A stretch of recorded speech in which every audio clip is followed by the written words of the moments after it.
We are live. Welcome to the RedBlue Pod number 79. And I will say this, welcome among us, Alex.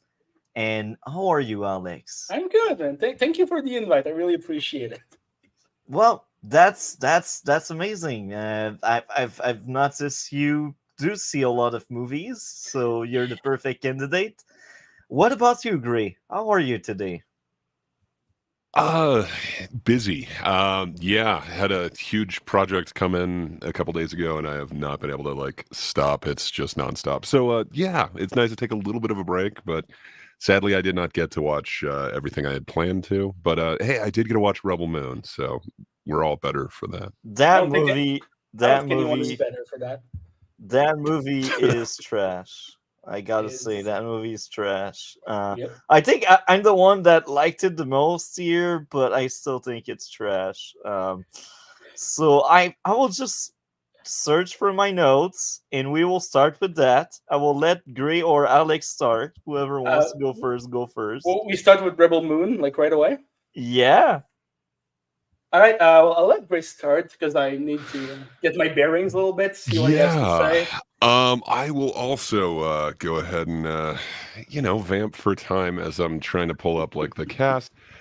There's a lot of potential with this flick, and I wanted to like this. I really did, as I generally do with most of Zack Snyder's films, but I sadly do not like it like most of Zack Snyder's films. Um, it's not a good thing.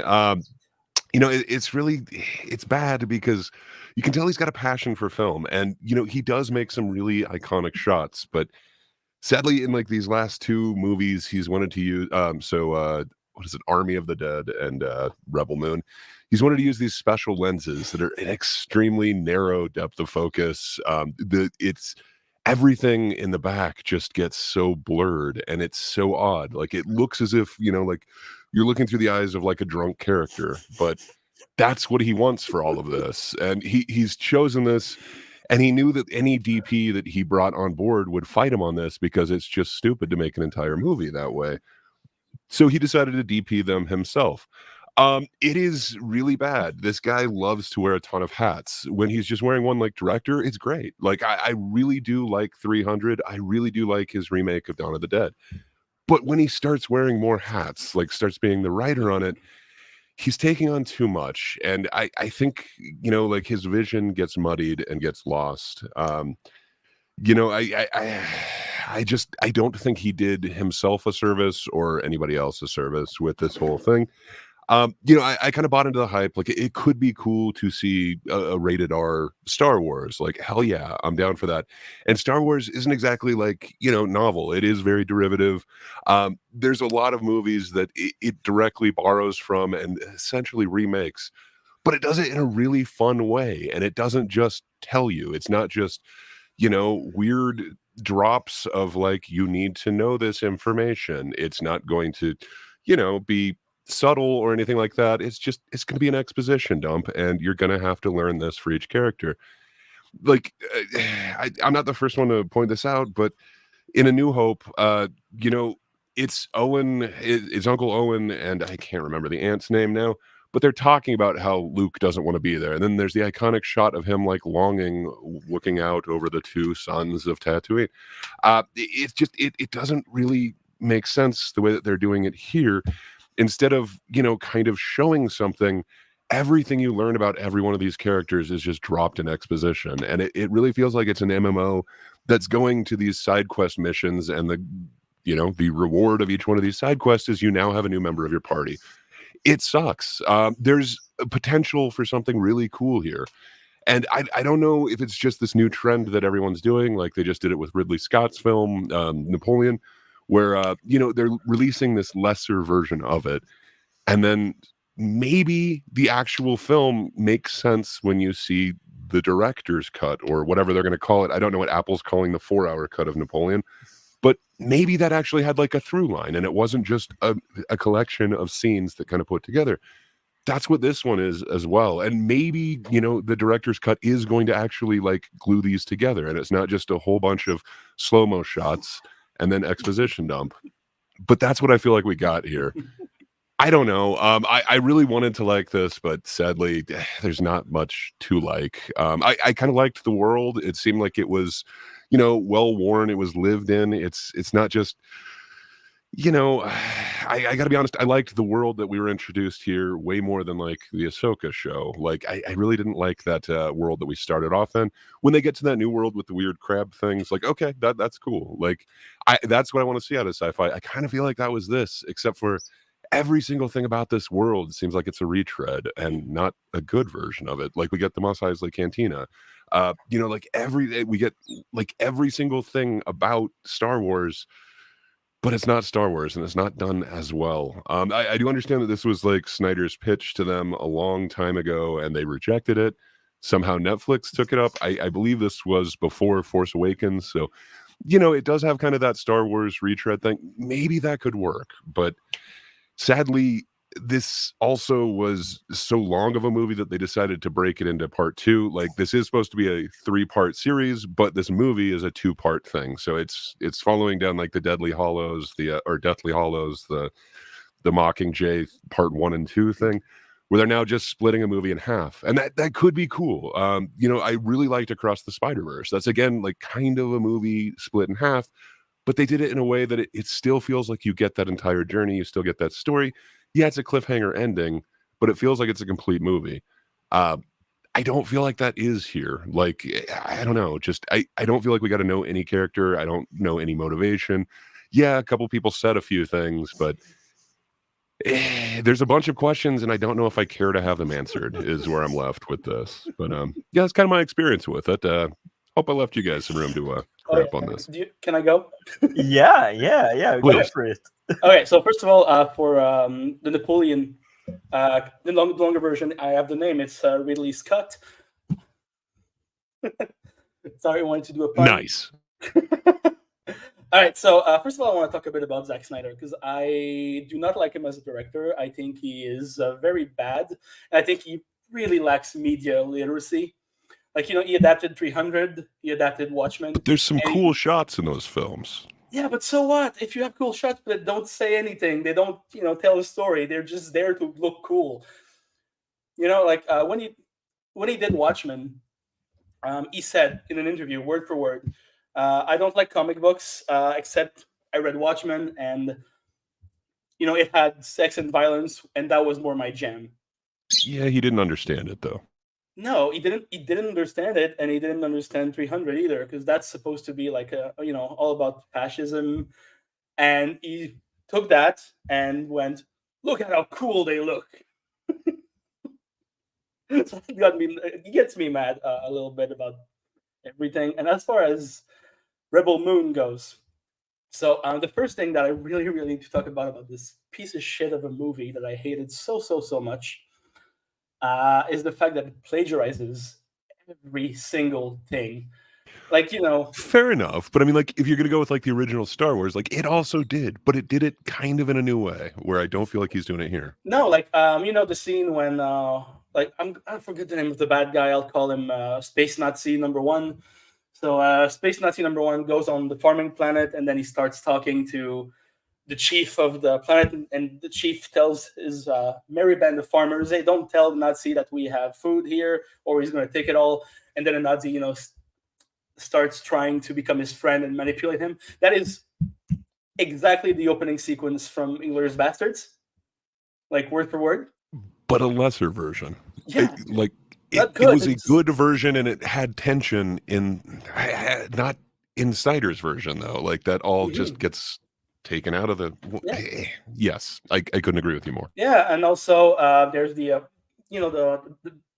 the main character's backstory. That's basically a full-on plagiarism of the flashback scene with Gamora from Infinity War. It's the exact same thing. The bad guy kills her parents and then takes her in, trains her. And then she rebels against him. It's exactly the backstory of Gamora from Infinity War.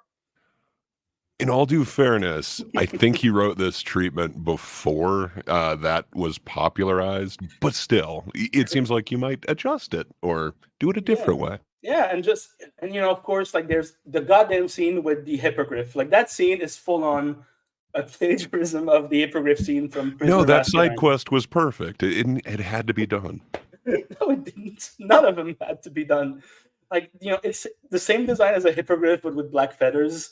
He bows before the creature to get it to calm down, and then he rides it. It's like plagiarism, almost like shot for shot, and that got me so pissed. And it's not only that. I think that Zack Snyder is about as media literate and as mature as a 16-year-old who just discovered the R-rated movies. Because what he does here is that he takes Star Wars and he's like, hey, what if we had rape? What if we put rape in Star Wars? What if the bad guys all try to rape the main character? Because he thinks it's edgy and mature when it's childish and immature instead. And that got me real mad because, like, it's a sci-fi fantasy that he tries to make his kind of Star Wars, and it's bad guys versus good guys. It's that black and white, and he tries to insert rape and sexual violence into the whole thing, and to me that is very insulting, and he cannot deal with that nuanced of a topic.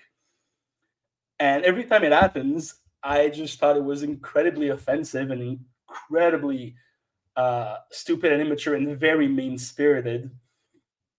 So yes, there's that, and as far as the characters go, they are boring as shit. They don't have any personality or agency. Like, come on, like the girl who cuts up a spider or a spider woman, having a katana doesn't give you a personality. That is not a personality. They're glowing katanas, though. Yes. I don't know. Like, I'd have to think like that is one of the side characters that is somewhat the most fleshed out. Like, at least that's one of them that I know a bit about her story. Where, like, I don't know anything else about any of them, and you don't find out anything until the very end, where they're all like, in a line. Oh, you're this prince. And like he goes through and tells each one of their backstories. But they don't matter. I don't know. They don't matter. Like, Yeah. you go to their planet, and you talked about the world building. How you felt it was lived in. I don't think it is. I think each of these friggin' planets just exists. I mean, like to the have a cool farm at the background. beginning. Yeah, but Like the rest that of them, felt like a farm, I guess. But you're right. Not every world was fleshed out. they exist just to have a background for a fight, and that is it. That is their only reason to exist. I agree. Yeah, and you can almost thank you, and you can almost see the edge of the green screen. It's so badly done. Like, the effects are shit. They the characters look cut out. They never feel like they're part of the world. They just feel like they feel like they're Mortal Kombat characters in front of a backdrop. And even then, Mortal Kombat does it better. So Yeah. I Right. don't know. There's some aspects that are kind of cool. Like when you mentioned the effects, like I like the effect of the bullets in these guns. Like it's not exactly a laser, it's not exactly a bullet, but there's like some molten metal or something after. I thought some of the effects were like okay, but then you go to like the flaming katanas, and it's like we've seen that so many times. yeah, Like it's called a lightsaber. Yeah. And he has his cast, right? He's got like a great cast, Sophia Boutella, Jamon Hansu, Charlie Hunnam, but they are so undeveloped, so uninteresting that they could be replaced with cardboard cutouts of themselves, that the movies would be the same. The movie would be the exact same. It would not change a friggin' thing. And I'm like, okay, at least they're going to try to develop the main character a little bit, right? But they don't. She is written exactly like any female character in a bad action movie, where she doesn't have any personality traits. She just, she is just a cold woman, and she is driven only by revenge. And the only womanly thing she has is that she has tits, and that is it. Like, she is not characterized as a woman. She is characterized as a person who wants revenge. And I think it's very much possible to have a good female protagonist that is not only a cold bitch who just wants violence. But she's also the idea person because, Titus, the, former general, he didn't even think about getting revenge until she mentioned, well, what about revenge? And then that got him out of his drunken stupor, and he's willing to go with them. I don't know. It's just weird. Like, you're right. She's focused on revenge. Yeah.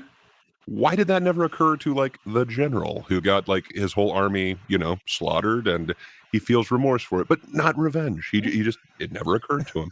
Interesting. Yeah, it is. And, Also, again, like even the costume design, right? They are Nazis. These are Nazi uniforms. Huh. Uh, I didn't make any connections till you just mentioned it. Wow. they really are. Like it could have been designed by Hugo Boss himself back in the 40s. It's exactly the same look as a SS uniform, and that got me. Like it's so obvious from the get go. You don't need to push it, but with that damn costume design. Well, Um, sadly, Star Wars got that too. Like George Lucas kind of got yeah, that whole you're making this too close to the Nazis. He didn't go nearly as far as Snyder. Like I don't know. It's just interesting that something where it was much more subtle, but they did have uniforms, and there was like yeah. this Empire thing. I don't know. It feels like maybe he really isn't good at doing anything he hasn't seen before. But maybe I'm wrong. I don't know because the thing with Rebel Moon is that it lacks any kind of subtlety. Like, and Zack Snyder is the least subtle director working right now. He does things because he thinks they look cool, and that is it. He has these extremely cool shots in all of his movies, but they don't tell a story. They are just there to look cool. They don't mean anything. And to me, that is not a director. That is not what the director does. I think he's a terrible director as far as it goes. I think he's great at composing an image. I think he's very good at that. And I think he's got a very strong sense of aesthetic. But as far as directing goes, he is probably my least favorite director working right now. Wow. And yeah, That's amazing. I agree with so much with what you said. Do you want to add more? yeah. I mean, I just have like one. So two more things to say. Actually, no, three things. So as far as the story of the movie goes, it's boring as shit. It's just it's Star Wars without the personality. And the way it's structured exactly like a video game, right? So you go on that new planet, which is the new level. You have a fight, you recruit a new party member in RPG, and then you move on to the next level. And these action sequences that show off the characters, the new member of the groups, they're not even useful because they don't fight that much after. They're just there to make them look cool, but then they don't do anything with them after. And you know what? I think this is also extremely badly written. So I'm going to give you an example of that with the opening narration, right? It's 90 seconds. I timed it. And in 90 seconds, the narration contradicts itself so much. I have no idea what this stupid ass world is. But it was So, Sir Anthony Hopkins. Like, I don't how care. could it contradict itself? Listen, so you have there's this mother world, that is been governed by a royal family for years and years and years, and then they drained all of the resources from their planet, and so they decide to go invade the other planets to get their resources. And here's where, so far so good, right? But then that's when the writing starts getting a lot iffy, because first of all, at some point, the king and queen die. They get killed by a nameless assassin, and only after they die is there a rebellion that takes place. Like, since when do you start a rebellion after the dictators have died? That's my first point. Well, if they were the good dictators, I don't know. And also, so there are the king and queen of this galaxy, I suppose, but then it says that it's a rebellion. So a rebellion implies that you rebel against the authority, something that is placed there, right? But the way the narration is written, it says that the mother world invades planets without their consent. But if they are, the king and queen of these planets also, it wouldn't be an invasion. They could just go, "Hey, we're coming to take your shit. Prepare the dinner," But then they have to rebel. So, but it wouldn't be a rebellion if, if they were. How do I say this? God damn it! It's not a rebellion if the king and queen are invading and are not, the ruler of this planet. It would be a retaliation. It would be a war, not a rebellion. Words are important, and because of his choice of words, Zack Snyder doesn't know if this galaxy is governed or not by the king and queen. It's stupid as shit. And that's in 90 seconds. In 90 seconds of narration, you don't know if this is a resource war or if it's a rebellion against an already existing empire. So yeah, my last thoughts on this stupid ass movie is that I sincerely hope that it gets forgotten in the depths of an abandoned Netflix server. There you go. That's my thoughts on Rebel Moon. I like The his Space speech. Coliseum, though. I got to say, as a first side note, uh, am Come I on, guys. crazy to think and say that it doesn't feel like Star Wars at all? Well, I don't know. It depends. It's stealing from the same like source material that Star Wars was, so it does have that built into it. But I don't know. Kind of laser guns and space swords, wizards. Yeah, I guess. Sure, but I guess. Star Wars was at least it had a sense of fun, a sense of adventure. It had characters, it had discovery. But this is just it's so bland. It is so Agreed. bland. There But is you had Charlie Hunnam. He was wearing a space tank top. Come on. So here's my side note number two, and this is a special one. I lost 5 or 10 minutes in the first act since I went to wash my teeth. Usually I don't do that in movies, but this one it took forever. So I was like, I will go wash my teeth and come back. And when I came back, I felt like I missed nothing at all. So I guess that 5 to 10 minute wasn't important. That's amazing. So now let's go into my issues with go for this it, please. masterpiece. First issue, too many characters. And on top of that, characters were forgettable. This is very fun when the focus of your story is forgettable. Um, What? You don't remember Jimmy, the robot who shows up for a minute and then is just gone for like 2 hours? I can't remember a single name, and Cora. Cora is the name of the main woman, the main character. That's the only thing that I Well, remember. that's one of her names, but do you remember her other name? I don't. I don't. Sophia Butella. Next point, pacing. Everything takes forever. Telling instead of showing. That goes back to exposition dump, like what you mentioned. Cannot aim. So I'm the kind of person that find it challenging to watch like firefights and that kind of stuff because I will point that out if I feel like these people should aim a little bit better or like some of the sides should suffer loss. But here it just feels like, oh, only specific people get it, or they just don't get it at all, and it's just flashy stuff because we need flashy stuff in a I movie. mean, I mean, the main characters are protected by plot armor. Yeah. Speaking of plot armor, that's my next issue. 2000 plot armor on the officer during the war. I can't even remember her name, but I remember that sequence where everyone dies, she stands still, then walk on the battlefield while not getting injured or deleted. Everyone else dies though. So amazing plot armor there. Um, Overuse of useless, pointless slow motion. Why, Yes, I Snyder? agree. Yes, Why? yes, I agree. It's his aesthetic, and that's cool, but it needs to have a point. Like at some point, I remember there's a shot where it's a slow mo shot of a girl falling in the dirt, and it has no reason to be there. No reason. Maybe he thought the particles of the dirt flying were pretty in slow mo. Yeah, but no reason to be there. Yeah. So next up would be pacing again. We are back at it. The movie takes forever with no valid reason. This At is certain times, and then it just goes way too fast at other times. Like the pacing is all over the place on this. And I don't know if that's the difference between the two cuts. I don't know.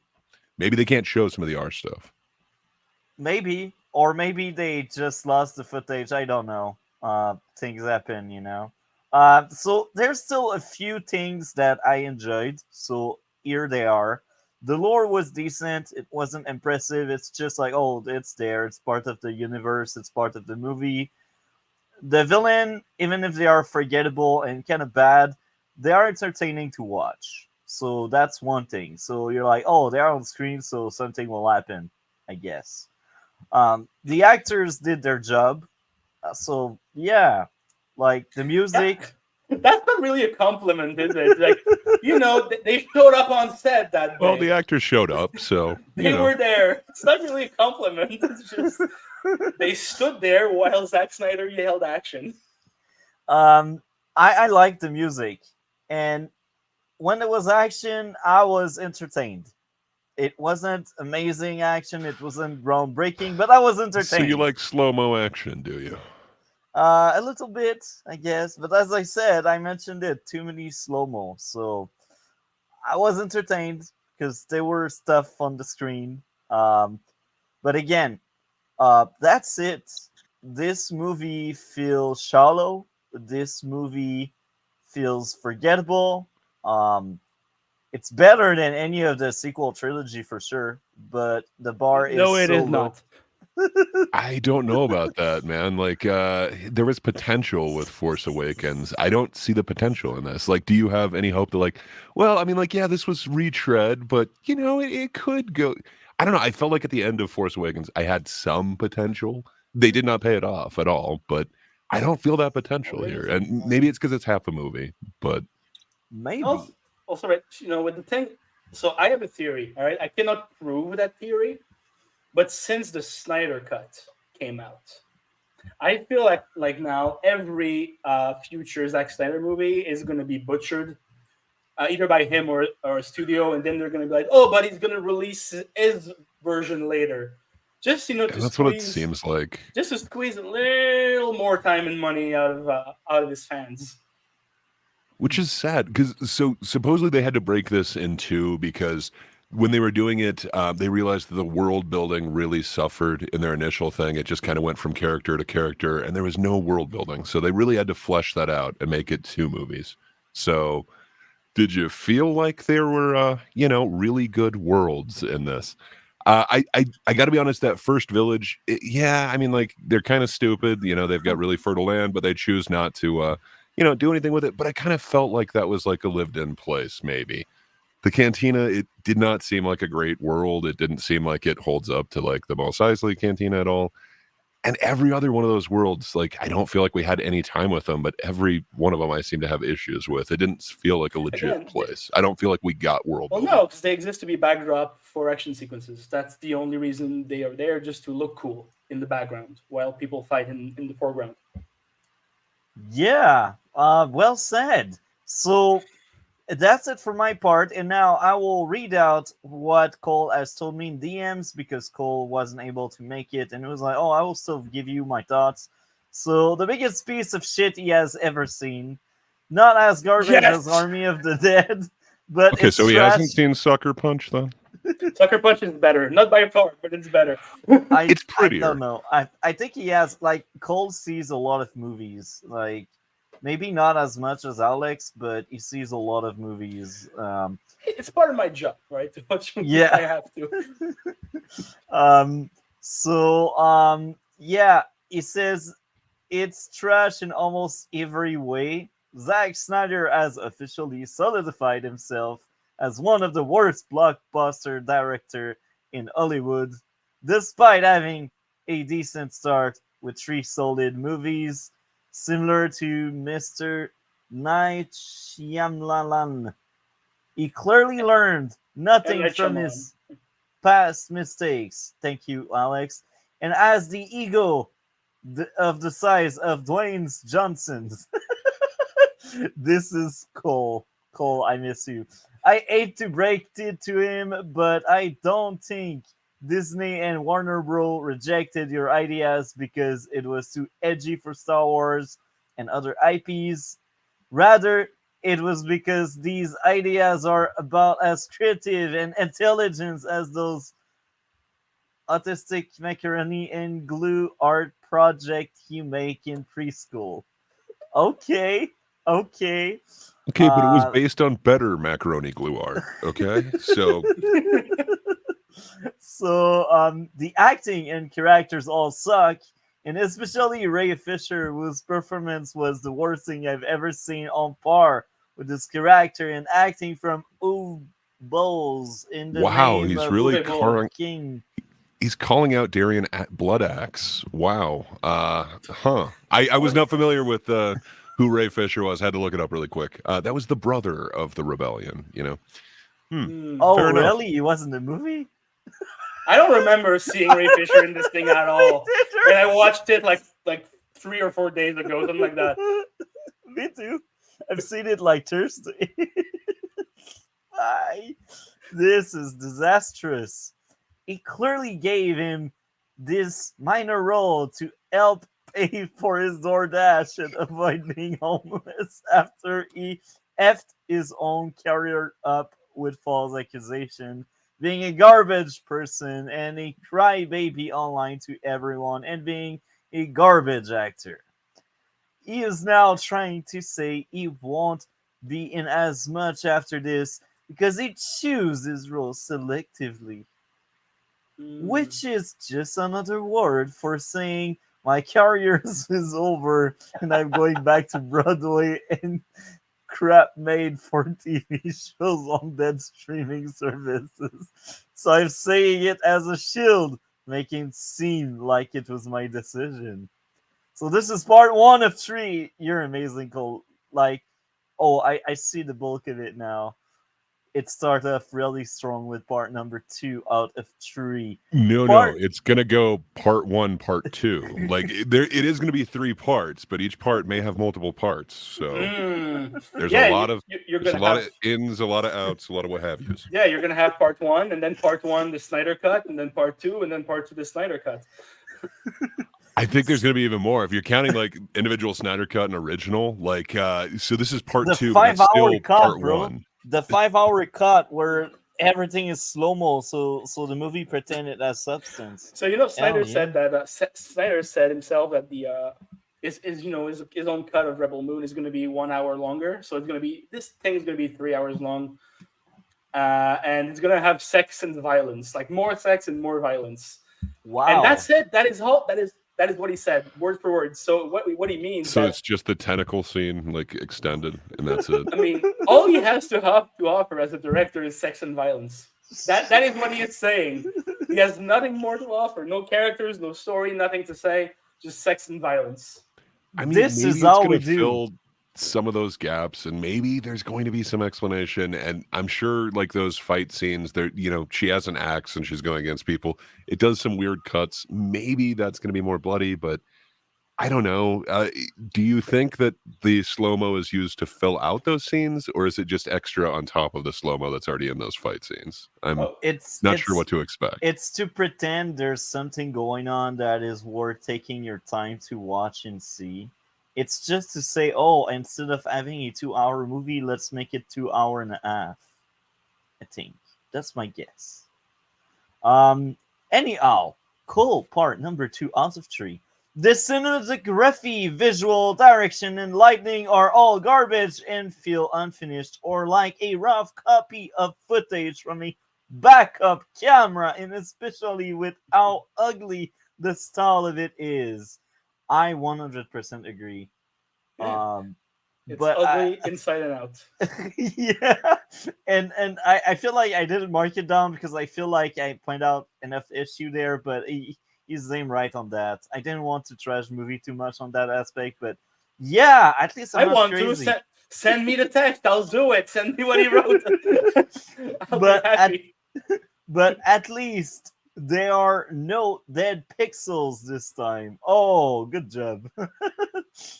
Some will say there are good shots and cinematography in it, but those people clearly don't understand how it works.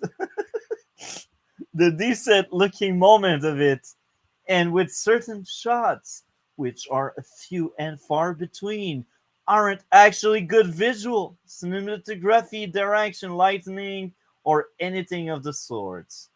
That's a visual effect or just basic scenery, which looks ugly at many other points, but also has nothing to do with any filmmaking aspect he did. And the B is just a guarantee with that what you will get when you have a ginormous budget to work with.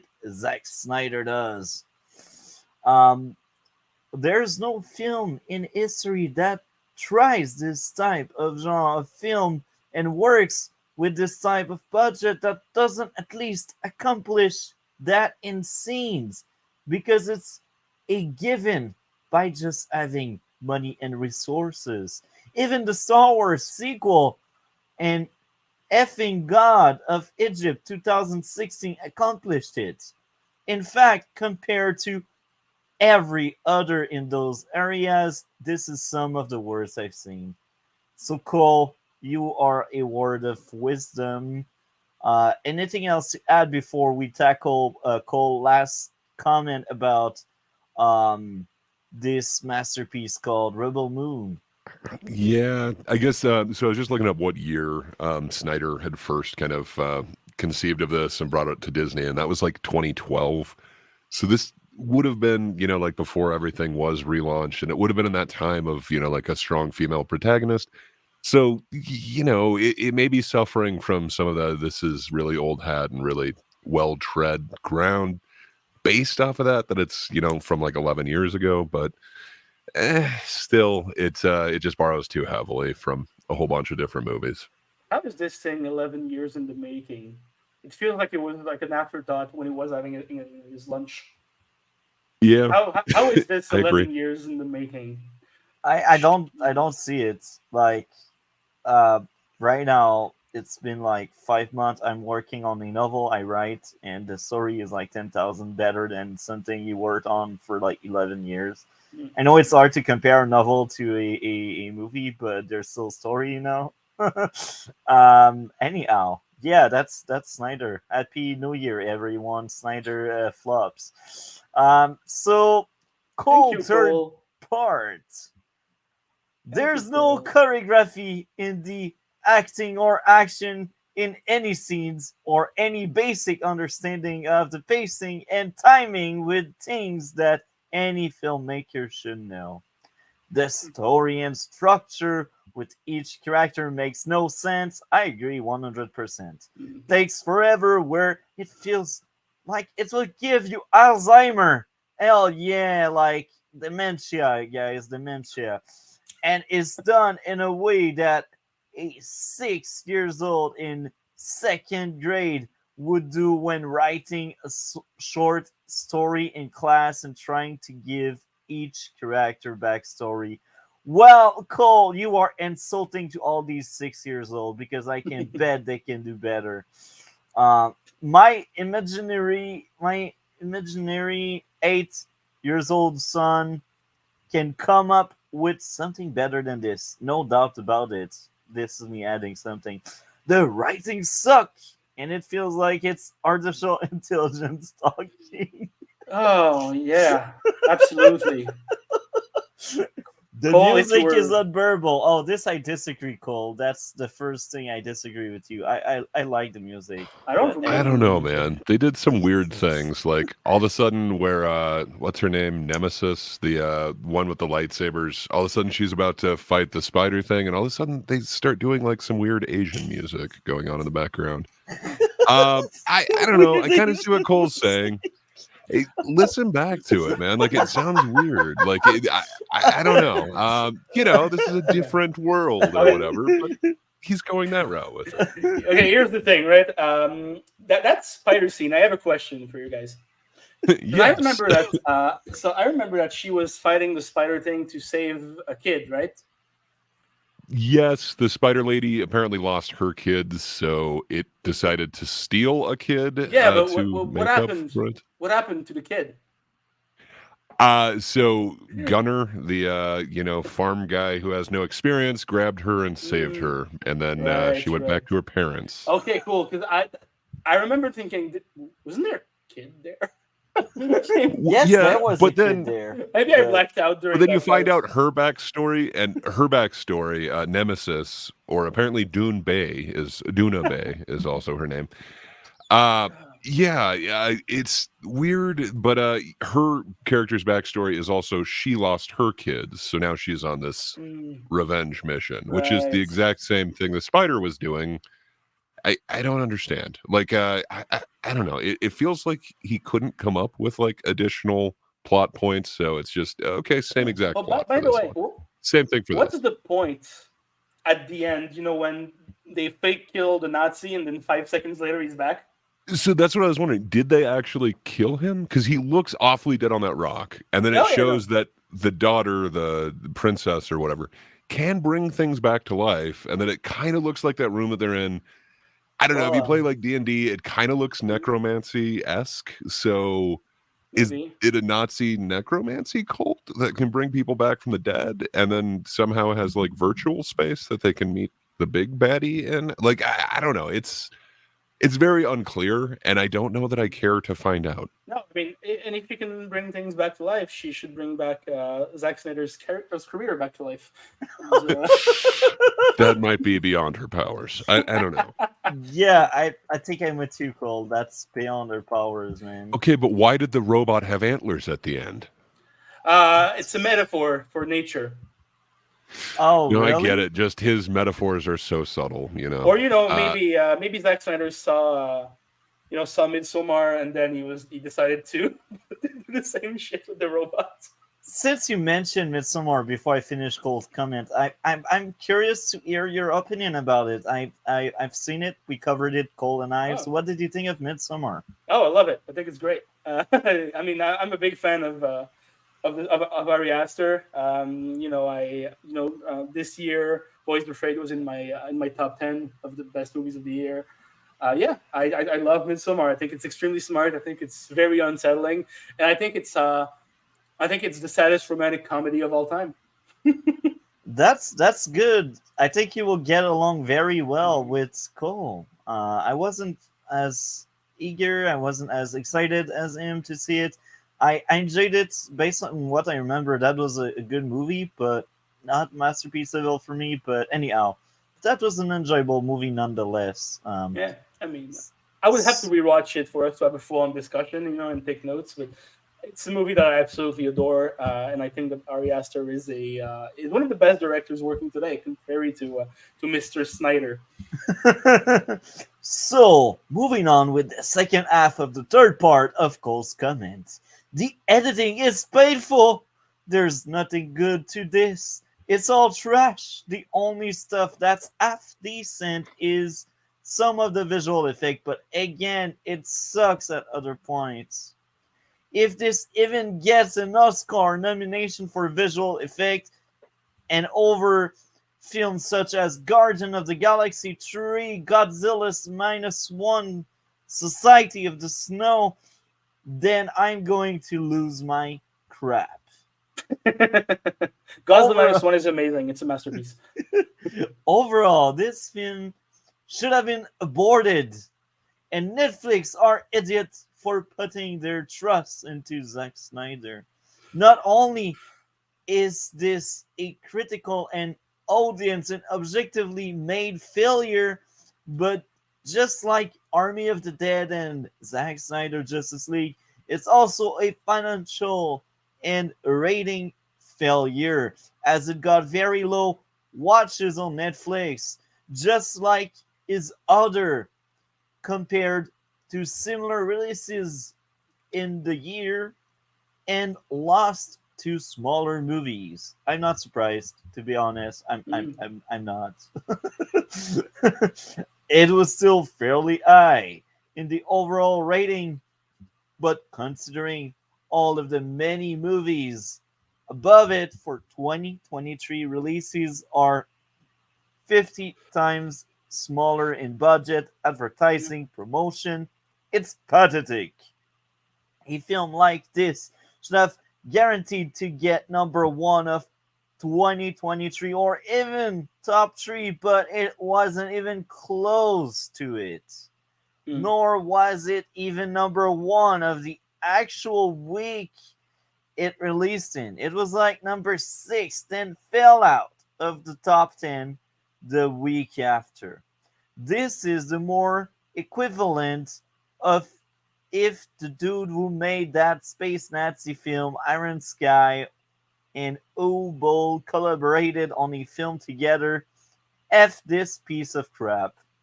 and this was Cole. Yeah, Take you, thank you. Cole. Even I if would like to hug him. I would like to hug him. me That too. is all.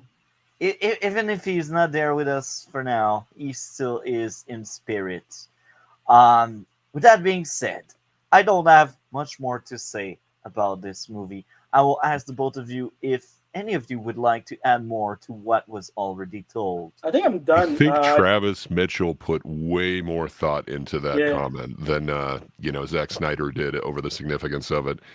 When they asked the filmmaker at the end, like there were a couple people who got to kind of interview him about this project. He said that actually it was because the robot's getting back to nature and it decided to, like go hunting and fishing. So that's why it was wearing antlers. It's like, Wow. what? Like that? Okay. It doesn't appear like he did much. He just, kind of like Alex was mentioning earlier, he has certain visual images or something that mean way more to him than like the story. And, that is kind of what I think of when I think of his filmography. It's like, yeah, there's some, like that. There's a couple images in 300 that are very iconic that really kind of stand out.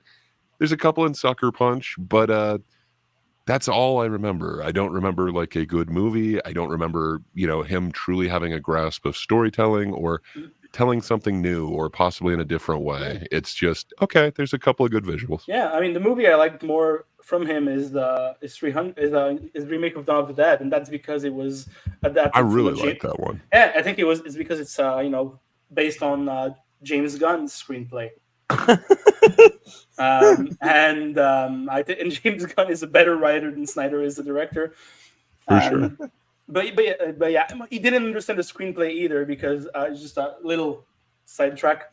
Remember in the opening scene of Dawn of the Dead when she passes by a bus and there's a woman being attacked by zombies and she kind of ignores it. Mhm. You remember that? Well, that was supposed in the script. It's supposed to imply a sexual assault. Like it's supposed to. wow. Oh, Yeah, but Really? Zack Snyder didn't get that at all. Okay. So yeah, but yeah, he This doesn't. showed Yeah. the brain capacity of the director. No, because he doesn't understand the shit that he reads. yeah. I mean, if you look at Watchmen, like he clearly did not understand like the significance of like anything in Oh, that story. yeah. Visually, he made it look a lot like the panels in the comic, which is great. But I really don't think that he understood a damn thing about that, and his changes to the end just completely like I don't know, hammer that home that he really doesn't have an I understanding. have a theory about the ending of the Watchmen versus in the movie versus the one in the book. I don't think I'm right because I don't think Zack Snyder really put that much thought into it. But so in the book, it ends with them, summoning like an alien creature, and then America stops war with Russia to face it, right? And I think that was sort of Alan Moore saying that the enemy is always going to be the outsider for the U.S. It's always going to be they're never going to look at themselves when they are the problem. They're always going to look towards other parts of the world, and in that case, other worlds to to fight instead of doing the introspection that is needed. And in Snyder's version, it's Dr. Manhattan that takes the blame for everything. And when you think about it, Dr. Manhattan represents American values, right? So the power of the atom, the power of the military, and all of that. So if I am right, I think it means that the US has turned against its own values and is going to get better by blaming Dr. Manhattan for the problems. But that is just my interpretation, and I don't think that Zack Snyder thought about it this far and this much. I sadly don't think he put that much thought into it, but maybe I'm wrong. Maybe he really did, and he painstakingly chose the ending he did. But I just think he misinterpreted it. But perhaps that's me. Much like the scene that you're talking about at the opening of Dawn of the Dead. Yeah. And yeah, it seems like that every one of his adaptations has been kind of plagued with that same accusation. Oh yeah, absolutely. He doesn't understand what he adapts. A Snyder fan just left the chat. Sorry. Anyhow, I mean, they look pretty though. I will start by saying Cole's grade for this movie out of 10 was a juicy 0. Yeah, I mean He it's a gave minus 0 one, man. out of 10. Yeah, I agree. So what about you, Alex? What would be your grade out of 10? Yeah, full on 0 as well. Honestly, I think this is the worst movie I've ever seen. Oh my. Have you Yeah, and seen I Cooking Beer? no, but Cocaine Bear That's is mine. decent. oh yeah, Okay, yeah, I would and watch No, it's Cocaine Bear awful. any day over this. right. I misunderstood what you said, and yeah, I saw Cocaine Bear. I think it's very badly directed, but I think it has some funny moments. My, okay. And at least it wasn't insulting to my intelligence. Ghostbuster 2016 is also kind of worse than that, I believe. Nah, I disagree. I think it was, I think it was a bit too much. And I get what they were going for. And I do think that it has a lot of talented people there, but I think it's the way the director made it that didn't work. With the writing. That's just me. Okay. Well, what would be your grade out of 10? Great. I'm going to be giving it a little bit higher than both Cole and Alex did, but not a ton higher. I'm really in no, I don't know, I guess hurry to see the Snyder cut of this. I'm really not looking forward to it. But I do kind of want to know, does that actually explain it, or is it just a worse version of this that's longer? It'll be a worse version. And that's what I'm wondering, because, I've seen a whole lot of video essays, explaining how the Snyder Cut really is superior in, Justice League, and how every part about it, they just didn't understand it. And, maybe to me, it still seems like a really boring movie that's not what I want out of a Justice League, but fair enough. Don't get me started on that one. We will eventually cover with these. Okay. Cool. Yeah. Cool. I am. With this, I don't know. There's elements of it that could be cool, but I think the way that he handled each one of them, it makes it seem like a really shitty video game where you're just gaining members of this party, and then all of a sudden you're at the climax, but there was no build up. You're not really getting anything. Maybe that's because they cut this movie in half, but what they said that they were gaining out of cutting it in half was they were actually going to be able to do some world building, and I don't feel like they did it here. So I don't know. I feel like I know none of the characters, even though they gave me the exposition dump on each one. And then when that wasn't quite enough, at the end, the bad guy literally lines them all up and gives you another exposition dump so that you get to really know these characters. But I still don't know them. Yeah. Overall, I think it's a failure, but there's some kind of, I don't know if I'd say iconic, because they do seem borrowed, but it seems like there's some nuggets of good ideas here and some moments where things kind of shine.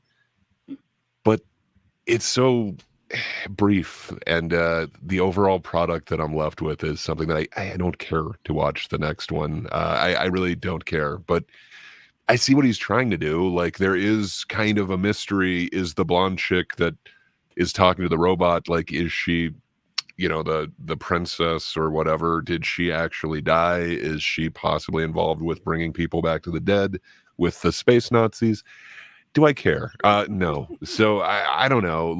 There are some things that they tried to do to leave cliffhangers, and that they want people to think about theories, but I don't know. I think doing that at the expense of actually telling a story is horrible. And I think every one of these that has, been kind of half of a two-part thing, they at least come up with a way to, make each movie its own thing. Supposedly Kill Bill was the same. When Tarantino came with the script, they're like, this is way too long, you need to cut it in half. I love Kill Bill 1 and 2. They are completely different, and they are so, I don't know, they are so much different. The score isn't the only thing that really changes them, but it feels like they're two complete movies, where this, I don't know how the next one, maybe it will feel like a complete movie. This doesn't to me. It just feels like I'm on a whole bunch of side quests, and then and they're going painstakingly slow, and then really fast we ramp up the end out of nowhere. Yeah. I don't like this movie at all, and I'm not looking forward to seeing the next one, but there's some things that were done kind of cool, so I think I'd give it a 3, but yeah, that's with reluctance. You're generous. You're a generous man. I gave this movie a 3.5 out of 10, and for me it's really low. Like for me, like since it's your first time on the panel, for me, a average movie is 7. If it's 6, it's mediocre. It's If What? a it's really weird scale How? that he's 5, going with. it's Yeah, bad. like good isn't just in the middle, and then you could have degrees of good, like 5 of them, and degrees of bad, 5. Not for him. There are 7 degrees of bad and 3 degrees of good. Hell yeah, That is very that's how we do strange. it. Okay. Because for me, That's it's how we like do it. 5 is like straight the middle. It's the most Yeah. painfully average possible. His And is going then to be lower. different, and it kind of Yeah. pains me that his score is so close to mine, because usually for like a really bad movie, he's giving it like a 7. Hey, not always. Okay, not always. All right, Sometimes. we should move on because we have like a bunch of other movies to cover, and Yeah, we fast. spent an hour on this one. That's the usual thing. Like Okay. there were streams we did this summer. 2 streams I can recollect. 6 hour long. Okay, that's cool. Do you But Uh, this I, will not be one of those. We yeah, can yeah. I power don't through think the it will Fast and the be. Furious much faster, I do, think. do Yeah, you I agree. do you edit any of this down before it's released anywhere else? No, I don't. See, that might be the smart thing to do. Make it all snappy, you know? Hell Don't do your yeah! Schneider cut of it. Do the official cut.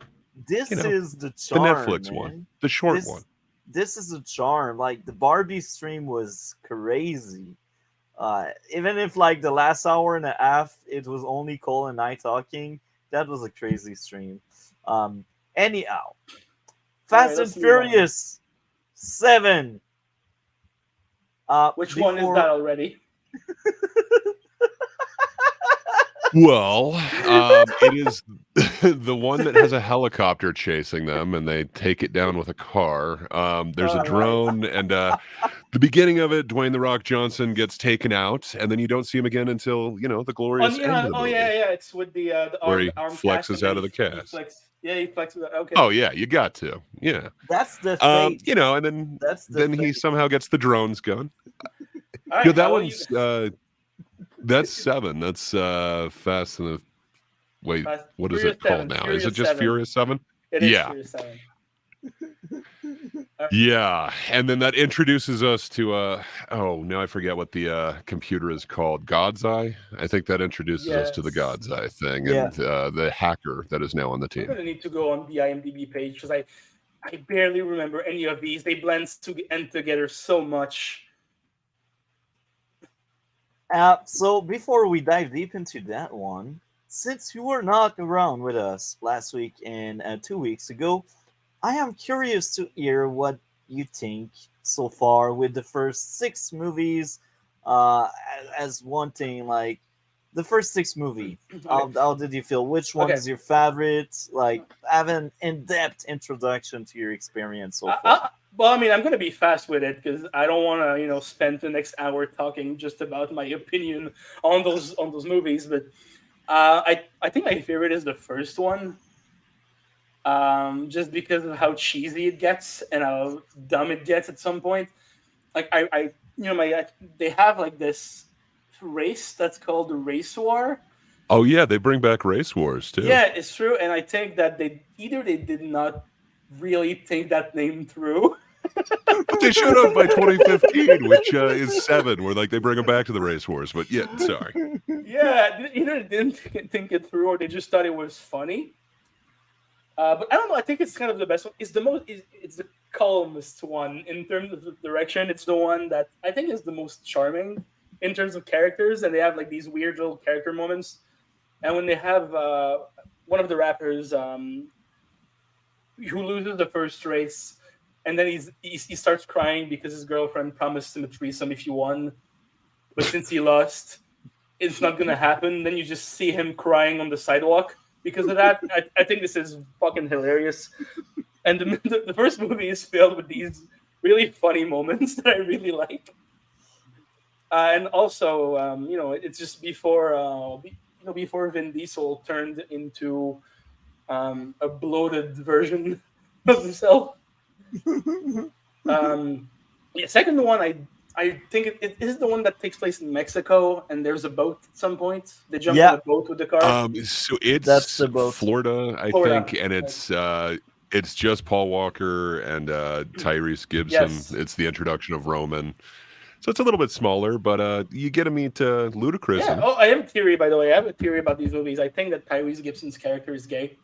And the movie, yeah. Okay. I'm convinced that he is, and that they just refuse to acknowledge it because Why?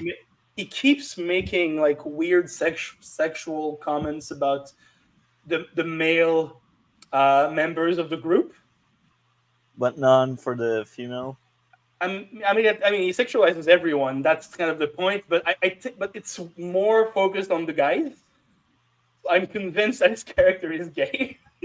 That the movie So is- maybe they Yeah, should tell I- us. So maybe Oh no, but representation, then but then people would say, "Oh, Fast and Furious has gone woke," and then they would get mad for no reason. Yeah, and then but yeah, so I barely. Then I think you barely- go to the Tokyo Drift after that one. Yeah, Tokyo Drift is the worst one, I think. It's polarizing. Because they cast this guy who's supposed to be in high school but looks like he's 45. Hey, but they bring him back because he's such a good actor. Yeah, now he looks like he's 55, so that's better. But yeah, I don't know. What I remember that, it's this guy who moves to Japan and is like, oh yeah, to make friends, I'm going to become a criminal that competes in street races, in underground street races. Well, plus you forgot that he was, avoiding jail time, and that's why he got sent to Tokyo. Because that happens a lot, Yeah, of course. Every time I commit a crime, I go to Japan. That's what happens. And then they forget about me back here in Canada. But yeah, I think it's the worst one. And I got so mad later on when they revealed that everything has been a prequel to Tokyo Drift. Because they wanted to keep the character, the one character that people like, Han. Yeah, because he dies at the end of the third one. It turns out that happens just before 7. Yeah, and they wanted him to come back, and so, but I bet that he's not. I don't know. I haven't seen past the 8th one because I hadn't seen any of them until this year and then until 2023. And I decided to do a marathon. Wow. So you like the first one based off of viewing it now, even though it's so 2000? I thought maybe there was like nostalgia for you or something. No. I wow. all saw them in Okay. 2023. And I gave up after the 8th one because I was starting to have an aneurysm every time I saw those opening titles. Oh, come on. But how much bigger can they go? Next, they need to go to space. It's the only way. They gotta jump from a plane with their cars, guys. Yeah, I don't know. Well, that was in 7. They go bigger in 8. Yeah, I think they started getting really over the top after with the 5th one when Dwayne Johnson was introduced and had a goatee. With the tank. Yeah, with the tank and the one that's in Brazil. Also, the fact that he has a goatee is the only thing that characterizes him. He has no character other than having a goatee and being a cop. Oh, I do like the part, I think is in the 5th or 6th one, when he tortures someone to get info at the police station, because torture always works. The way to do it is torture. Honestly, it's very hard for me to talk about these movies because they are just a mush of nothing. In my brain, they're just like a bunch of action sequences, mixed together with very little story. They're fun action sequences. What are you talking about? It's all about family. Yeah, it's all about family. Right. Yeah, and it seems that it's a very open family because like, oh yeah, you tried to kill me in the last movie and you murdered my best friend, but now welcome in the family. You're part of it now. Here's the drink. Take a seat. You do understand? They've got a certain skill that they need for this next job, so now they're on their same tide. It's all good. Yeah, but then they forgive each other and they hug, and it's beautiful. It's so moving, man. It's about So forgiveness. You just don't see it. Oh yeah, I cry every time. Every time I see these, I cry. I don't know. I have very little to say about this stupid ass franchise. So you said the first one is your favorite, and the third one Is is the your worst one. least. So what would be your grade for your favorite, and then for Tokyo Drift? I think first one would be like a 6 out of 10. Close to me, so I'm not crazy. Perfect. Move on Yeah. with Tokyo Drift. Yeah, and Tokyo Drift would be like a 1.5 because Now I sound I crazy. like the opening chase. But that's it. And the other ones are like somewhere in between those two So grades. between 6 and 1. Okay, that's very interesting. So you're very on board with the guys. I Oh was yeah, sounding crazy I love when them so much. when we covered these movies. I love them so much. They're Um, my favorite. It's my favorite franchise. so 7, the masterpiece, the one and only. This is the first movie in this franchise that goes in the minus for me. So I will let Grace start on that one. Please do get a Yeah. drink. I'll be right back. I'm gonna go So get a drink. perfect. So yeah, I think it's all downhill after Fast Five. Not only in titles, but in every possible aspect of this. They just really jump the shark, and they leave any like attempt to be, anywhere near believable or realistic. Which fair enough. Even Five and even parts of Tokyo Drift are definitely nowhere near like reality or close to that. So, you know, um, it's really saying something when they have jumped the shark in that way. Just there is nothing believable about this. It starts out with The Rock being, blown out of a building and then landing in a car to protect his assistant. I guess I can't remember exactly what her rank is there, but yeah, which takes him out of the movie. But then, you get this mysterious God's eye thing, and, they decide the only way that they can intercept this weird hacker that is the only one who can control this God's eye thing. Uh, they have to, sorry, I just saw a base, amazing comment there. But they decide that they need to get this hacker, and the only way that they can get her is if they get her on this one part of the road, and the only way that they can get to that is by parachuting cars down. I don't know. It has left the realm of like possibility for any of this thing, and then half of Vin Diesel's plans are to just drive off a cliff. I understand that they have a roll cage in those cars, but come on, like the dude gets out of it like not a scratch on him. Just he's perfectly fine, even though he had to give the hacker lady, a helmet. They're fun, brainless films, I guess, but if you try and turn on your brain at all, none of it makes any sense. That being said, I do dig this franchise, but I think I'm looking at it a different way than most of the people who are fans of it. I do see it as a giant comedy thing where they're going over the top with everything. I think if somebody is actually taking this like at face value, maybe they're not getting the most out of these films. But yeah, they're fun in how stupid and over the top it is. But yeah, just the ending says it all. Where Dwayne "The Rock" Johnson has been in his hospital room. He sees an explosion outside and this tower go down, and he's like, well, that's obviously Vin Diesel, so I need to go out there. Luckily, all of my SWAT gear is in this room, so let me just flex out of this cast and then, get on my bulletproof vest and go out there. It's over the top, but in every way that I guess I want. That being said, it doesn't make it a good movie, but yeah, I guess I do want to see The Rock flex out of a cast and then go take down a drone with an ambulance. That seems kind of fun. Right before they take out a helicopter with a car. As you do. Yeah, I dig it. It's not a great movie, but it does what it's supposed to do. So I have a question actually for both of you. how do you manage to keep track of what happens in these movies? They're all I did the a same. refresher just before this stream. Yeah, like I we think it was watched. like the Fast and Furious in 2 minutes where they kind of go through. It's like, okay, it was this one.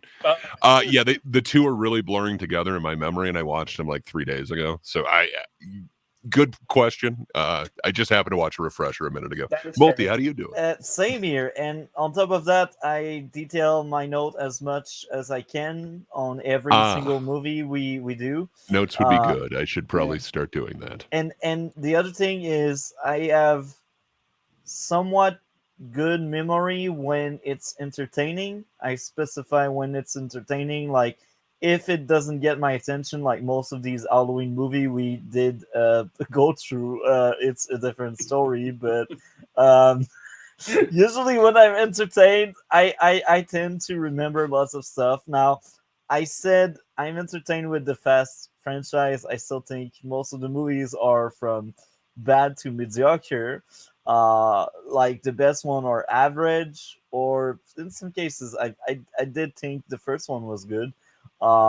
But yeah, that's how I remember stuff. If I was entertained, I will remember most of it.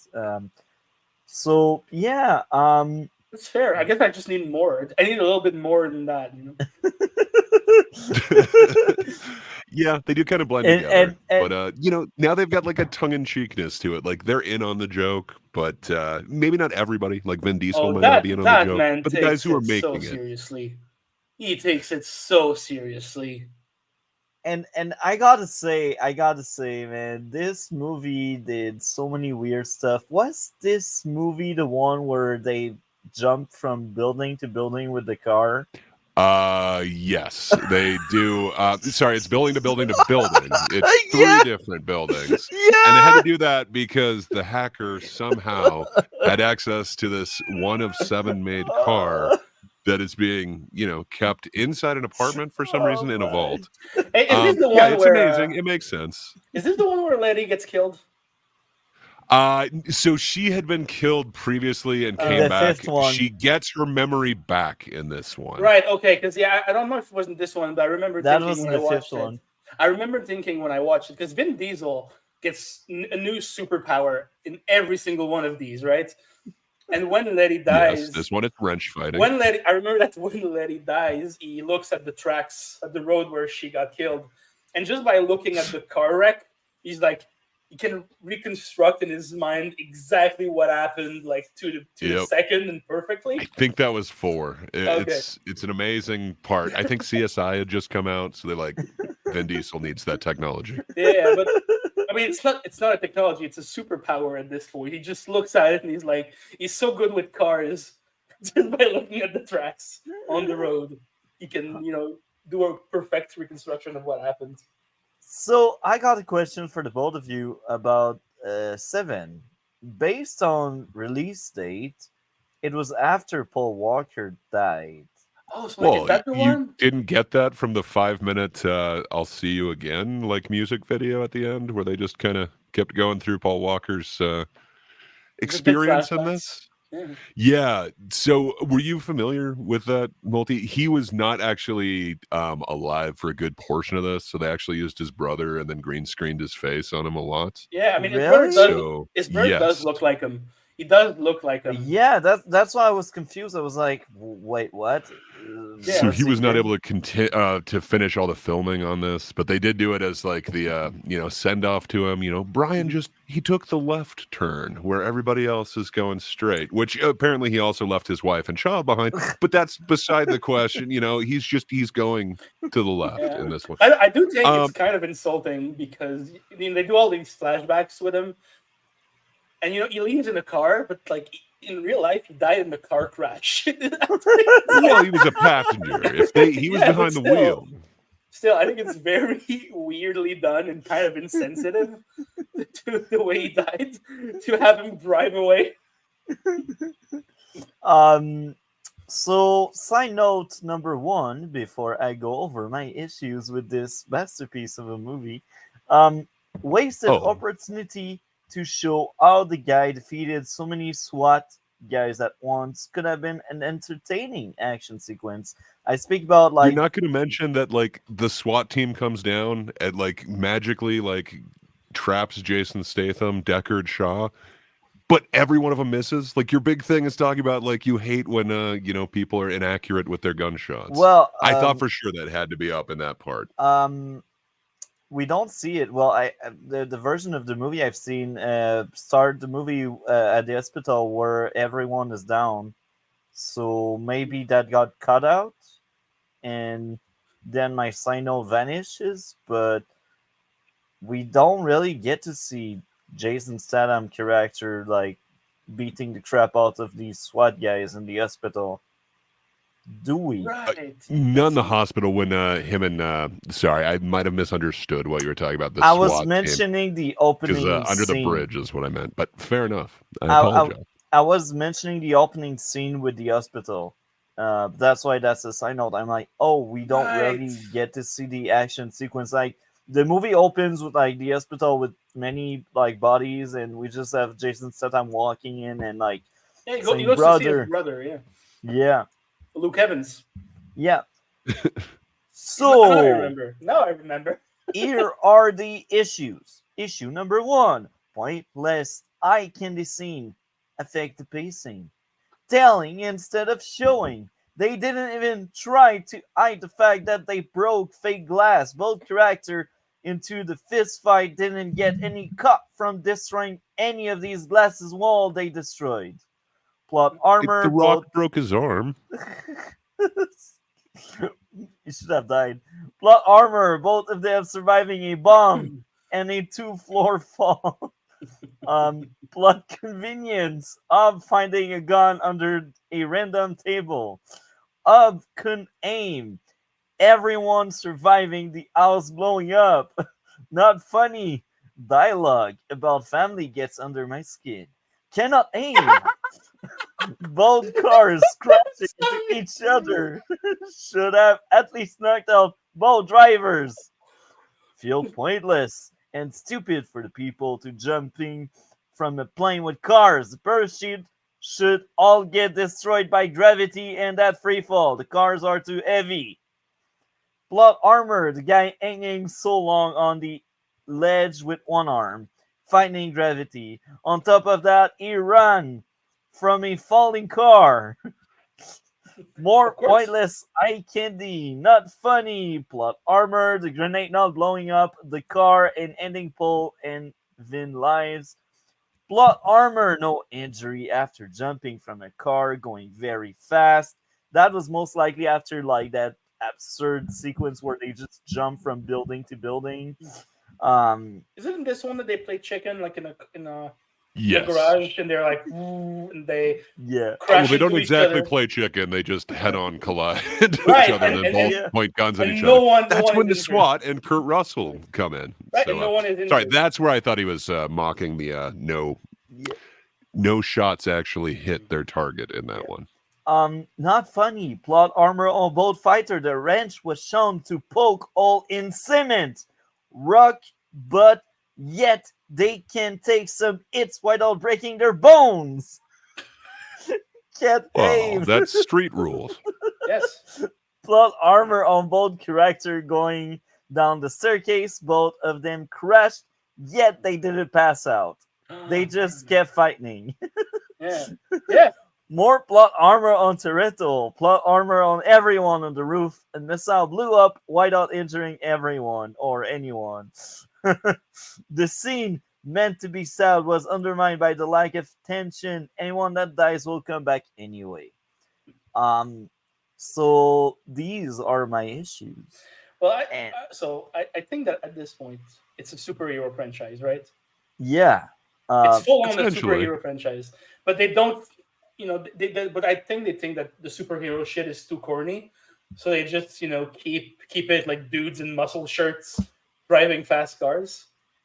with Yeah. girls in skirt or whatever. So I still had a few likes, like the action, the music. I was entertained, even if it's a shit movie. It's a shit movie. At least you don't get bored. Like you watch it and you're like, oh, I'm along for the ride. But I read my notes, and the only thing I see is like action, action, action, music. Yeah, because that's how these movies Yeah. are. I mean, that's kind of all it is. Yeah, it's it's I as Abased is saying, like it's a popcorn movie. Yeah, it's more than that. Like there is no nutritional value in this, but there's a lot of eye candy for you. Mhm. Every one of those action scenes, it's somewhat memorable in a way. Like, that whole coming after the bus thing with a whole bunch of sports cars. If you could get any car from like this like special paramilitary organization, why would you choose like a flashy sports car as opposed to like an armored tank or something? But fine, it's kind of fun. The next one gets even weirder with that, but Yeah. yeah, I don't know, those action scenes are kind of fun. Yeah. They know what they're doing and they film them pretty well. It's not just the like shaky cam thing that was all the rage for a minute, but Yeah. yeah, is there anything of substance there? No. No, no. The more you talk about it, the more I remember from the movie. And I will say this, right? It's very difficult to direct and edit action correctly and making the whole thing visually coherent. And I think that Yeah. this one does pull it off. From Yeah, what I remember, this one does manage to pull that off.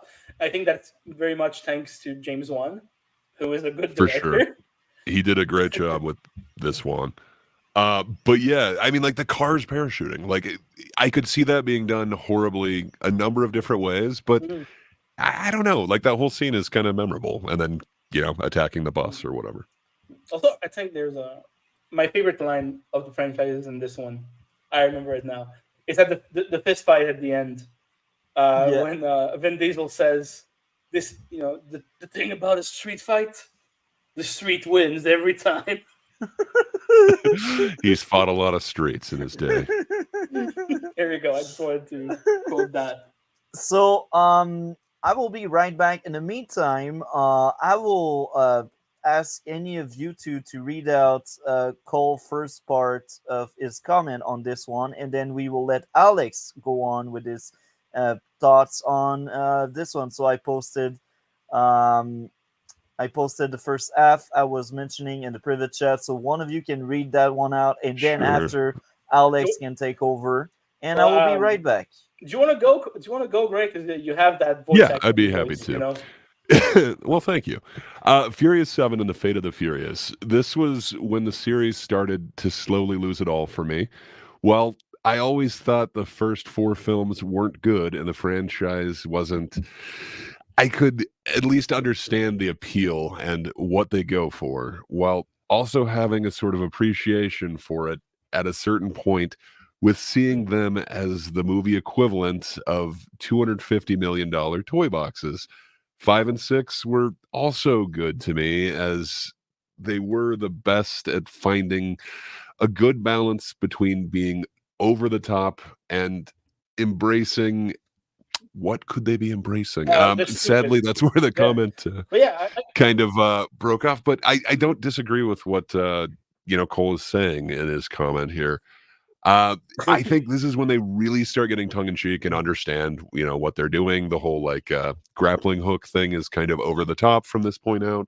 Yeah. But I don't know. It's kind of interesting. I like some of the action, and I again have to give that to James Wan. They really do kind of do it over the top. Mhm.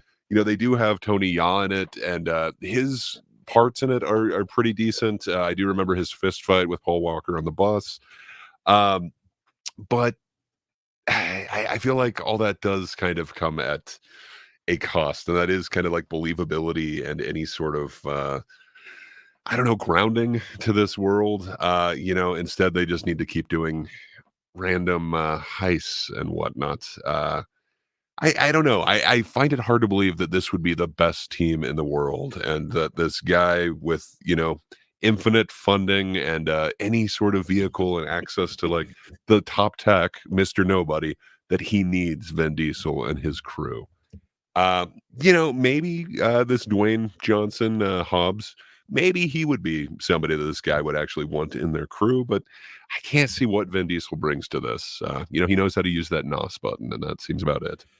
Uh, Yes. but yeah. Um, but then, so for me, oh, Multi is back. So I was able to get through the first half of that comment. I'm not sure if Cole had a little bit more on No, he that. stopped at We're not sure embracing. what he was Yeah. embracing. Okay, so we will let Alex go on, and then we will move on after Alex thought to Cole Uh, second okay. half. I mean, you okay? Why don't we just go over Cole's full thing before? Because I feel like it's kind of weird that we're just going back and forth to his part. Okay, perfect. So embracing itself. I will just look. I just realized it's not the full first F. Actually, it's half of the first F, which is hilarious because I copy pasted the entire thing.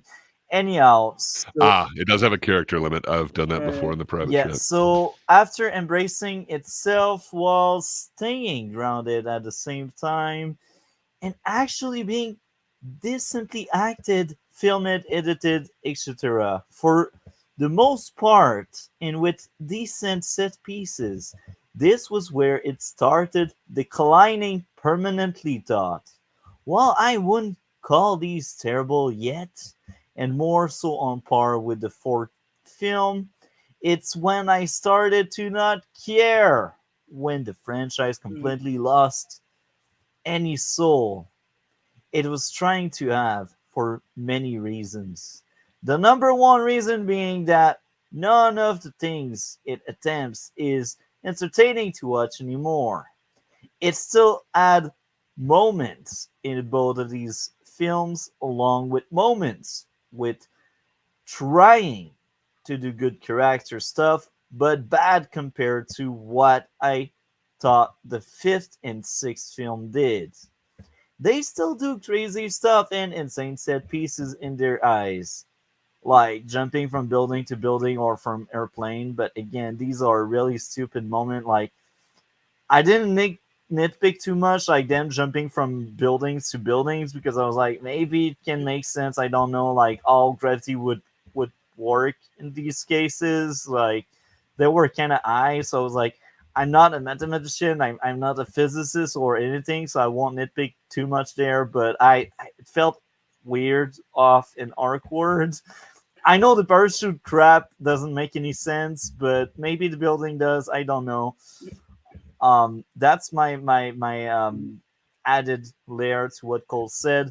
So Cole's second part, however, similar to some of the older movies and the newest film we will watch after this, the way they film, shot, edited, the performance during it, the music during it, the cinematography during it, and just everything else make them not entertaining at all.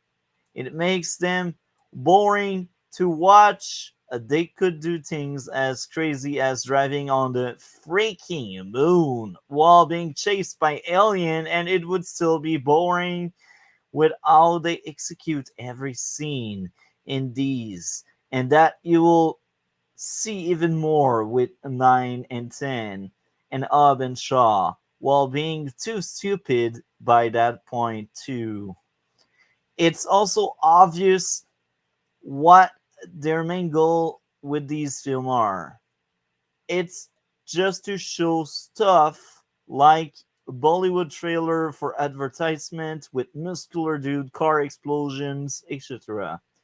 And to have them go to multiple countries, such as Pakistan, Evan, so they could get lots of money at the box office by how they advertise it and by going to all these countries to get from audience there with the support from them. Something that you will once again see more and to the full extent in 9 and 10. The only positive I have for this is I enjoyed the one scene of them driving it through the two buildings in 7. I enjoyed the tribute and the Wiz Khalifa song which is honestly should have gotten an Oscar nomination for original song. And I enjoyed some of the lightning filming and attempt at character stuff more in since F. Gary Gray directed it, and he's made good film outside of Men in Black International. But 7, just as generic and soulless, feels throughout the rest of the runtime, and 8 is just flat out pointless waste of time. And based on what I read right now from Cole, I feel like these two comments, part 1 and part 2, addresses 7 and 8 at the same Yeah, it time. has to be. He talked about director F. Gary Gray. He's the guy who directed 8. Yeah. So yeah, it looks like this was his comment on both of them. Yeah, He's the bad director of the franchise. Yeah. So my potato computer effed me over, so I will let Alex go on. I will just restart something on my side. So go on. Yeah. So he talks about like nitpicking, but I don't think there's much to nitpick here except for the technical stuff, because these movies now take themselves so little seriously. They just do it for the fun of it, and they're very much aware of what they're doing. And like at this point in the franchise, nitpicking, like it's pretty much useless, because nitpicking is just picking at this point, right? Because that's what all of those movies are. They're just stupid action movies, and you don't really think about gravity or physics or anything like that. That doesn't matter, because it's not the point of those movies, right? No, exactly. It really has kind of become, kind of what the Expendables was supposed to be. Like it's just this thing that you can kind of cycle through, like the latest person, like the latest action star, whatever. Yeah, I mean, like it kind of makes a lot of sense. And in this one they introduce even more characters to it. But yeah, it's. I'm trying to remember what exactly the hacker was in, but yeah, she was in Game of Thrones. She was there's Ludacris, but sorry, the female hacker. Oh right, isn't she like Miss Sunday or whatever it was in Game of Thrones? And then Theron? They brought in. So she's Cypher or whatever. She's the next bad guy. She gets talked about in this one. But the good guy, who's like the new one on the team, they have to rescue this girl from it. It turns out to be the girl from Game of Thrones. She's the like translator Miss Sunday or whatever. Oh yeah. And then they also bring in is his name Tormund? The dude with the red hair, who's one of the wild people in Game of Thrones as well. Like they're bringing in it really works as a vehicle for that. They know what it is, and it's just kind of Grey Worm's girl as a base to say. But go for it. Like it just kind of works way better than like the Expendables did. I feel like the Expendables, to me, like that dropped off a cliff. With this, I mean, like they're doing it tongue in cheek. They know what it is, but it's getting more and more fun. I don't necessarily disagree that this one is somewhat pointless, but they all are. I mean, at this point, they're all pointless. Like they don't really tell any. They don't tell a story, right? They're just excuses to have action set pieces, and something that. Cole said in his text that he got bored of it. He thought it was boring and soulless. I kind of disagree there, because I think I'm always kind of entertained by them when I watch them, but I'm entertained in the same way that a toddler is entertained by me flicking my keys. Yeah, exactly. It's Jangling Keys, the movie. It's great. Yeah. Right. So, I'm with you, Alex. I'm with you. But it is still entertaining, because, they're ridiculous action sequences, those incredible stunts that are, very cool at times and very fun to watch. But I think that the main problem that I have with this franchise is that you can't really remember them individually. Like I don't. It is really a huge problem. If you ask me to like tell you what happened in like 3, 4, 5, like I would have a tough time. I'm glad I kind of did the 2-minute refresher, because I should have. Even from last week, I don't remember the difference between these two. There you go. I should have, and I think that kind of sums up my thoughts on this one and the next one. Is that they just blend together. They're fun, but they have nothing to say besides look at this action sequence. Hey, it also had the "I'll see you again," the Paul Walker tribute at the end. So it's got something different in this one, right? And but apart from some funny lines and some like coolish character moments. I feel like this is a franchise that once it ends, it's just gonna be forgotten by time. Yeah, for sure. I don't see that like surviving like its disappearance. Yeah, and It again, shout it's out to James Wan because he manages to make the action look good and be actually fun to watch in this one. But that's it.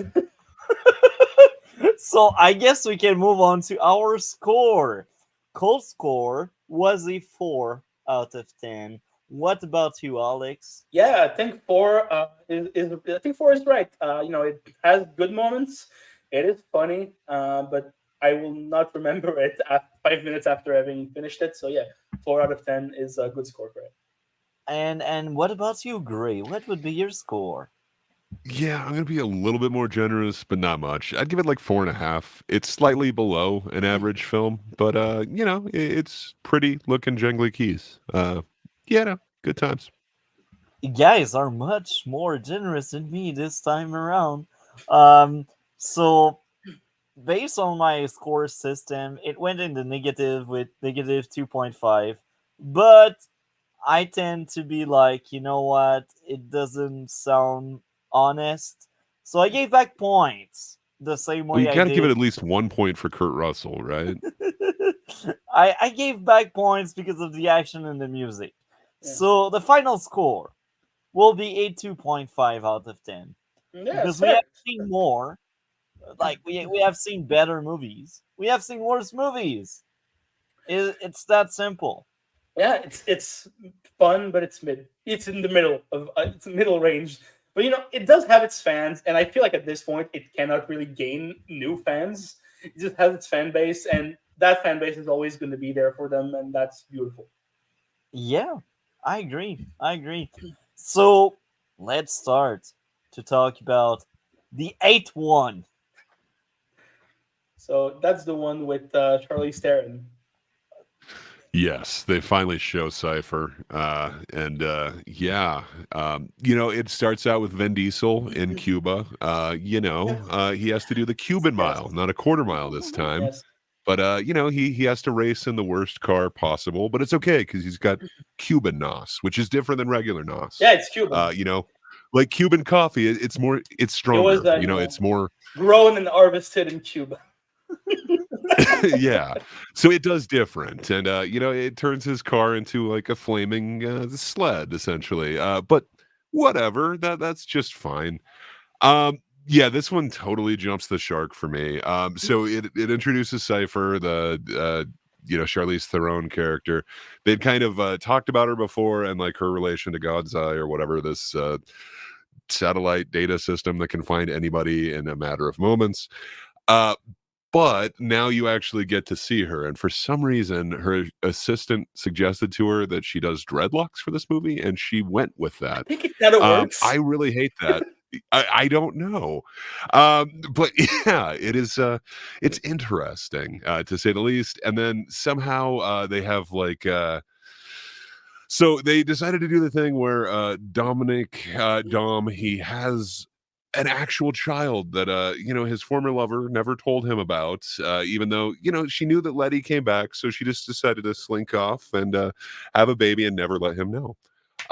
So that's interesting, and somehow Cypher has kidnapped her and the baby, and is now making Dom turn on his team for this. So this is the anti one.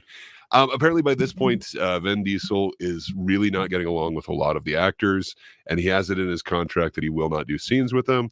So you get a lot of weird Vin Diesel side missions, if you will, where he's not really a part of the team, but he's there. So yeah, this is kind of interesting. Now Jason Statham is just a part of the team, and it's just cool, even though in the last movie he was trying to kill everybody, and he had to have a wrench fight almost to the death with Vin Diesel. But now Vin Diesel trusts him enough that he's the only one that was told what was happening. Yes. And not only that, but he contacted Deckard's mother, and she's also aware of this, that he needs Deckard's skills that only him and his brother can do, which his brother is now out of the hospital and is good now. So Yeah, and then this gets weirder from there. There's the whole EMP thing that they then connect to a car, and Vin Diesel can now suddenly do electromagnetic pulses, which will, kill any electronic system, and it will even shut down the sub, but only for a few seconds. Then the sub kicks back on, and magically they can have control over it. I don't know. So nothing seems to be working in this, and then they're trying to shoot a nuke off for unknown reasons, but they almost succeed. But then they pull out the chip. But everything about this does not work for me. It is just it shouldn't be. I feel like I've seen so many things similar to this. Like, how many cars on ice movies does there have to be? And then if you're going to an ice world and you have treads and stuff, why would you choose like a sports car? I think he brings a Bentley or something to the ice. Like, why? I know one of them has like a Porsche. Like, just why would that be your vehicle of choice for this snow world? Like, I don't know. Because Fast and Furious, anyway, bro. Nothing about this works for me. I like some of the characters, but yeah, this one just seems over the top in the wrong direction for me. But the prolonged baby saving, Jason Statham on the plane thing, it's kind of fun. I feel like that thing was shot well, even though it's, very corny, and it's, exactly what's going to happen the whole time. I feel like we've seen that before. That being said, it was done pretty well.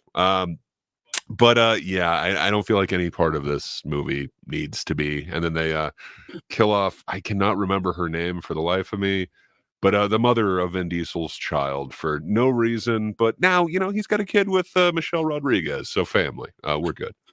Yeah, I don't know. I don't like this film. This is the least one to me. But I could understand why people like this.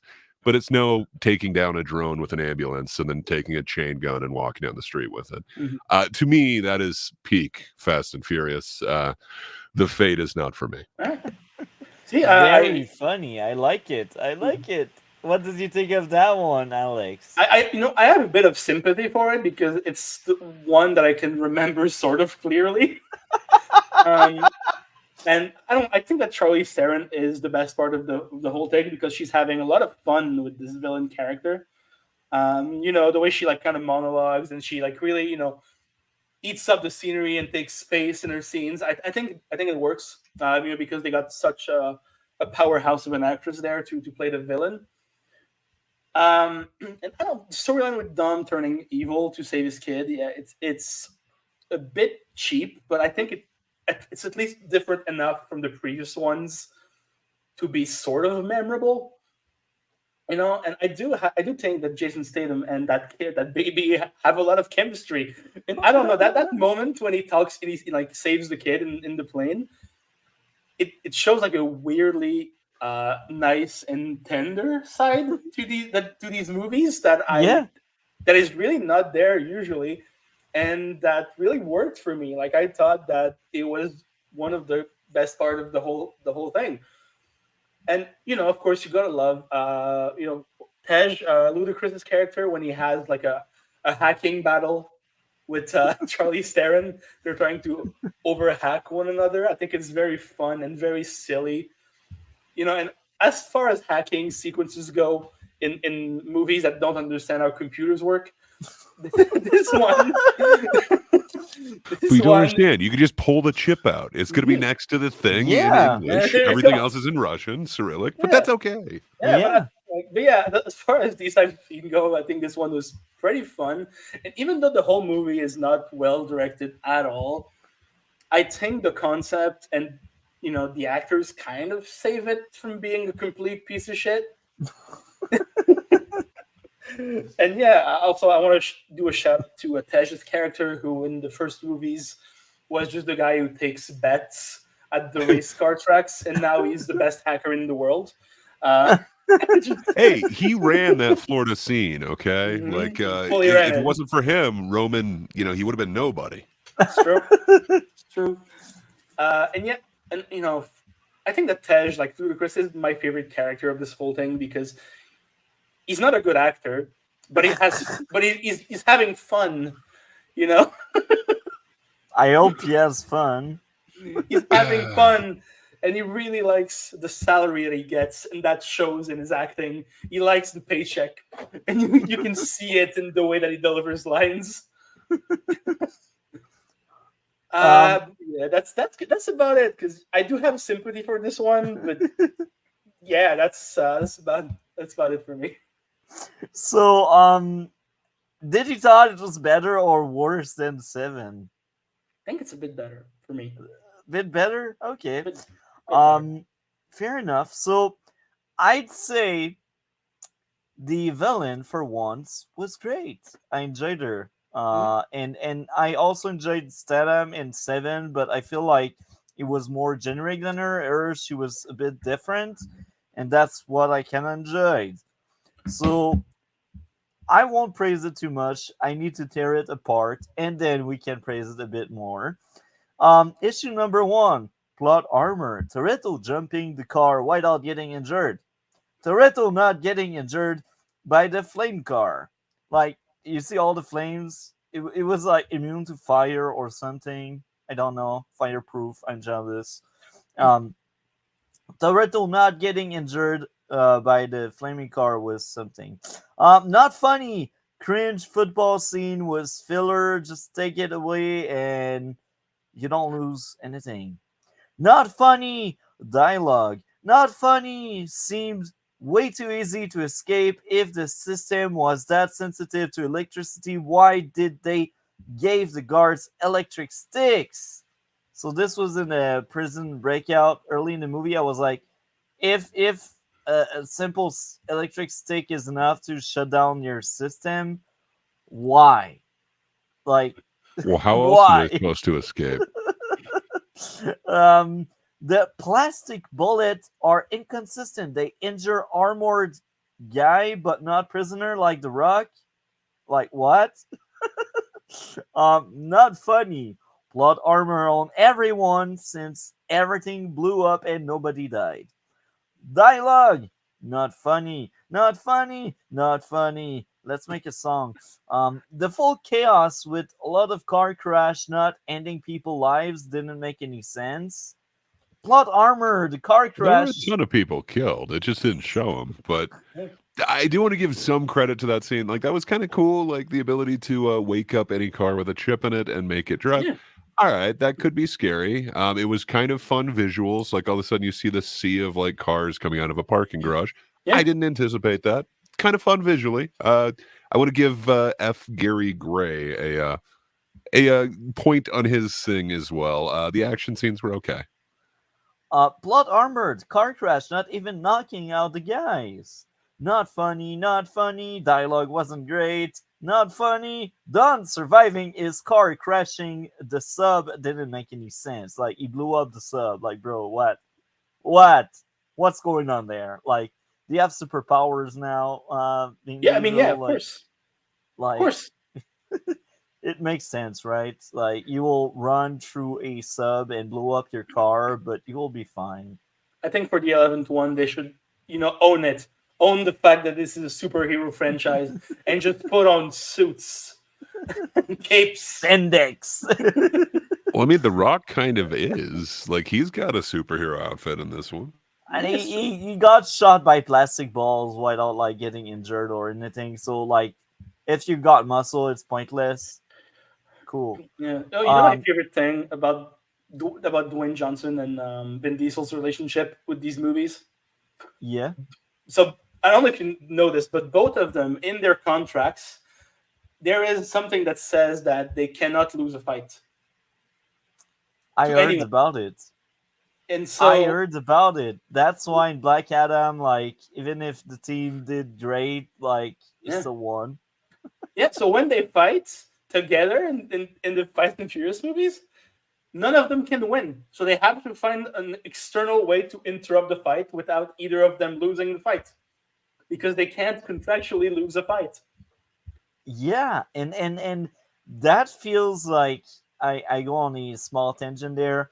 And the Dark Matter TV show, guys, hasn't seen it, but I've seen a very similar thing where two characters will have like lots of fights together, but none of them will ever win any fights. Um, and yeah, that's something very common in TV and movies. That's interesting. So, oh, Patrick is here. We got a new guy. Hi, Patrick. Welcome to the Hey, stream, Patrick. A Base. He's got Vin Diesel's What's face up, as an fellas? icon. How are How's it you, going, A man? Based? Hey, man, what's up, Greg? Hey, what's up, dude? I feel like you Been like. way too long. I feel like you like the Seriously. Fast and Furious movies based on your icon on your profile pic. Yeah, I picked that. I picked Oh, that yeah. out special for you guys. Well, it's awesome, and you picked the perfect one. Yeah, I like it. That's Yeah, all right, I've I'll had, try to. everybody went. Everybody went to bed, so I figured I'd hop on here for a little while since I'm always fucking with you guys. You know, Hell yeah. That's a great idea. I like I it. I can never 100% tell if I'm getting on multi topics nerves or if I'm like if you're actually thinking it's funny because sometimes I think I know. it's funny. All right, I'm good. easy to make laugh. Like when I think something is not funny, it means it's pathetic, but it's rare. Like when I mention not funny in movies, it's because I think it's pathetic, but you're funny. You're genuinely funny, Patrick. All right, Like good that's deal. why I'm excited to have you on. Well, nice to meet you, Patrick. I'm Alex. All right, well, good to meet you too, Alex. Anyhow, So this is your favorite film franchise of all time, right? It is Oh, the Furious movie. Yeah, how many is there? Like, is there 12 or is there 10? 10 now, 10. In 11. my heart, there's 12, but there's Up and Shaw. Oh, no, there's yeah, 11. technically there's 10 of them, and then Hobbs There's and Yeah. Shaw. 11. So 11 plus 1. Yeah, All right, Yes. because I liked Hobbs and Shaw. I think it's technically 10 plus 1, but yeah. I've seen that. I've seen that multiple times. I'm with you guys though. I can't tell. Like my girlfriend loves them, but I can't tell which one is which ever. So to me, it's all like There you go. anything. To me, the one defining point in the movie, the breaking point, is when they go to Tokyo and it's like completely different people. Tokyo Right. Red. that's the third one. That's the That's the third third one. As far as I'm concerned, that's the end of the first one. Well, I mean, if you're gonna go out of like sequential order or whatever, that would technically be number 6 because that event happens right before 7. Right. So It was like an Yeah. intermission, that movie.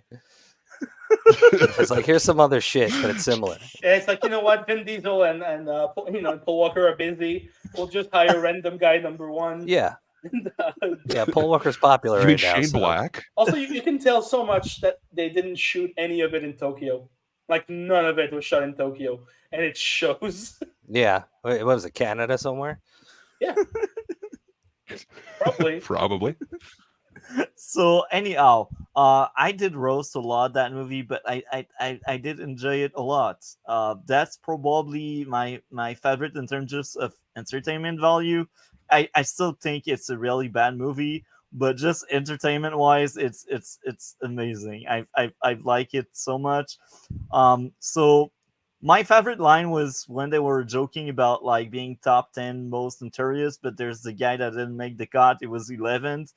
I found that funny. I was like, oh yeah, that's very relatable. Like you're surrounded by these big shot and you're like 11th.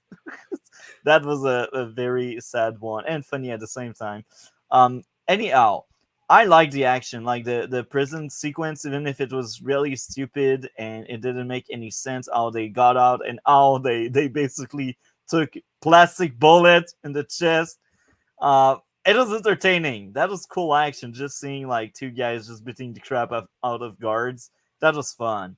But again, it's just a dumb movie. Like if you turn off your brain, I can bet you can enjoy this movie much more.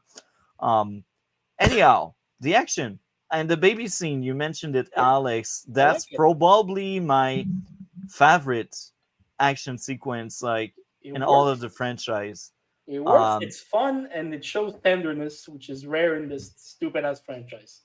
And on top of that, it show another side to Jason Statham. He's not like just a pure evil or brute. He is like Mhm. that guy that will have a more sensitive side. So I really like that. I was like, I need more of that. Like that movie franchise would be better. Because of people with your notion, we got the pacifier and the tooth fairy. Okay, Yes. keep Jason Statham as the mechanic. Yeah. We don't need him taking care of a baby. By the way, I Yeah, I agree. hope we do cover the beekeeper at some point. You know, Maybe. I am looking forward to Eventually. that one. this looks like a fake movie, and I'm so hyped for it. Anyhow, even if it's mush and you cannot really remember much, Patrick, what would be your favorite fast? My favorite out of all of them. Yeah. I don't know if I could say it's my favorite, but it's the one I remember. There you go. That's the same thing for me. I remember when they when they dragged the safe down the road with the chains. They're Fast pulling- Five. That Fast was Five. Fast 5, yeah. Plus, I was. Oh yeah, it and was they catchy. had 2 safes, sir. There was only one that you saw, but there was a second safe. It's the introduction of Yes. Dwayne Johnson's goatee. Yeah, and I often reference Too Fast, Too Furious. If anybody says anything is fast, I say, was it too fast, too furious, and then also furious. But yeah, no, 5 I guess would probably get it for me. Is that the one where at the end they end up with all the money and then that song starts playing and it's like and they all have I money think at the it end? was. Yeah, I like that one. For me, that's where it all ends. Yeah, I think 5 is also peak for me. But yeah, I don't know. You weren't into the Cuban Mile? You didn't enjoy that version of this? Which one was that? So that's the start of 8, where Dominic Toretto is now living in Cuba, Oh, and he's used to living his life a quarter mile at a time. But this time, he's got to live at a Cuban mile at a time. But it's okay Is because that he's got Cuban nos. is that the one where he takes the kid's car and he drives like the bomb of the kid's car, and it almost explodes? Yes. The car? Yeah, that was Yeah, because he's doing the Cuban mile. Right. So yeah, that's his superpower. He can win yeah, in and any piece of then shit. it eventually. Exactly, it's all about the driver and how they know how to use the nos button. Yeah. It's real technical. Years of training, thumb training, serious thumb training. Fucking so stupid. I mean, that's stupid, but like you could find stupid elements in every one of them. Like 7, The Rock flexes out of his cast because but that they was need cool. him now. Like, Yeah, and when they fight, he's done healing. they fight on the parking lot in that one, and when I think like when at some point Dwayne Johnson misses a shot and he punches the ground and it makes the whole fucking thing collapse because of this punch. Yeah, I mean, he's Is- powerful. Is Ryan Reynolds in one of them? So, I am not sure. I think haven't he's seen in 2 of 9 or them. 10, but He is? he might be coming up. I know we've got Scott Eastwood in this one in 8. right, he plays So, the FBI agent. We get some. Yeah, little nobody. He's like Mr. Nobody, but he's the little one. But yeah, so we get Eastwood. We do get some Hollywood royalty in this one, but I don't know if we got the Canada's finest. Ryan Reynolds. I'm looking forward to that in the next couple. No, he's not in them. I mean, he was in the movie with Dwayne Johnson, Red Notice, which is why I think you might have confused Edward. Yeah, Maybe I am confusing him. Yeah, you might be right. I thought he was like in one of them for like a minute, like he was a handler or something. But you're probably right. I am probably mixing them up. Or no, it's isn't it Hobbs and Shaw? He's in Hobbs and Shaw. He's his handler. is he? Sadly, I wasn't required to see that one, so I haven't seen that one yet. Oh yeah, he is. Okay, you're right. I've got that to look You're forward right. to. I'm because- looking at IMDb, and he is in Hobbs and Shaw. Yeah, because the daughter is in the Fast and Furious movies also. Yeah, he did that after Detective Pikachu. Yes, that's a fine film. I'll take that over any Fast and Furious. God. Okay, so is it all like just a huge drop off after Fast 5 for you? You said the safe one is your top. I don't know. Is it just like a straight drop off on each one of these, or? Was it the drop up from the tower I in don't know. Dubai in the car? Well, that's 7, and there's 3 towers Right. involved. It's so hard to tell which one is which. Go. Where are we? Where are you guys at now in list? You're at 7 or 8? Eight. We just Fate of the Furious, so 8 F8, and that's the one with the nuclear sub and the Cuban Mile and the baby. Okay, I've seen this one. And jumping from plane and building to building, that was 7. Yeah, the cars parachuting out of a plane to catch the hacker, then driving down the mountain, and then the drone and taking down a helicopter. That was 7. And Yeah. Charlie Theron with dreads in the next one. And So that's when he jumps across like the barrier, like between the right. Doesn't he get like he like throws himself across to catch Letty? Oh, that's actually 6. Oh. So that's when they get Letty back. Okay. But she still lost her memory. Yeah. But she gets it back at the end of 7 when Paul Walker leaves. I'm surprised she didn't lose her fucking head the way he snatched her out of the sky like that.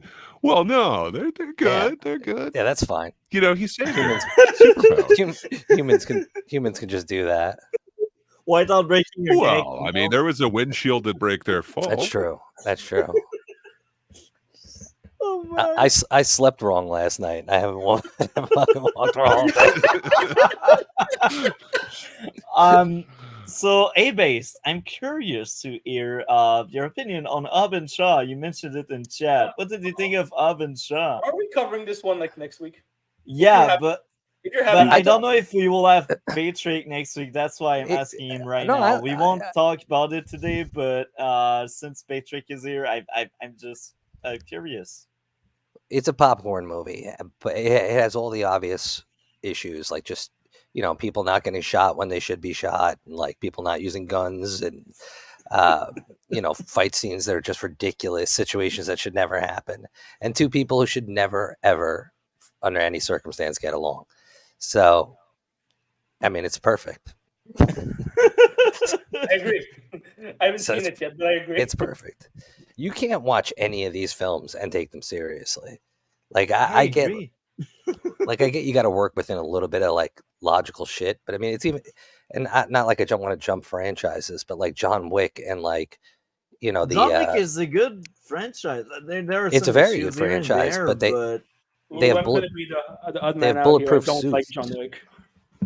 I mean, it's fine, but their suits are bulletproof, is what I'm saying. So like, you have to, if you're going to enjoy these kind of over the top action movies, you have to suspend your disbelief. Otherwise, you're not going to be able to enjoy it. You might as well go back and watch Steve McQueen, because that's what a real car in a real situation can do. Yeah.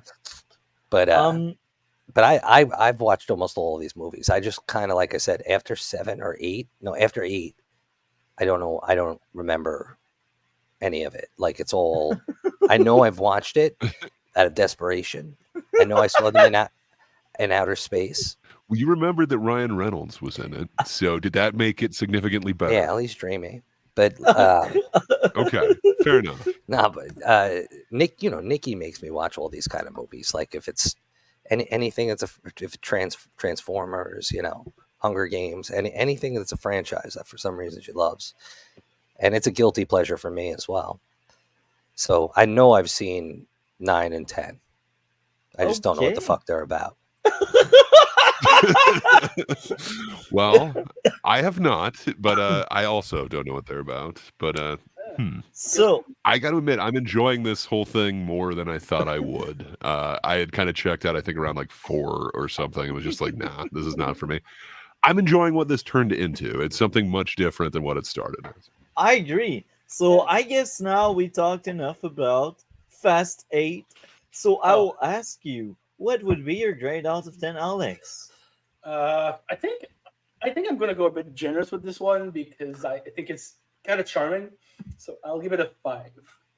Oh, that's very generous indeed. Patrick, you said you don't remember, so do you still feel comfortable? I don't know. remember the details, but I have an overall feeling on Fast and Furious. What is it, 8? The kidnapped baby on the plane scene. Yeah, the fate of the Furious. Fate. They went clever with Yeah, that. because No. of F&F fate. I remember liking it. I'd give it a 7 just for that reason. I'd probably leave it on the TV if it was on. Oh, that's cool.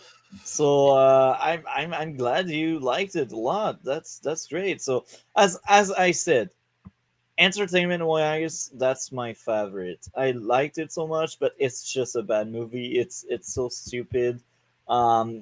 So like because of that, I will say when I was scoring the movie, it went in the negative. It went negative 1.5.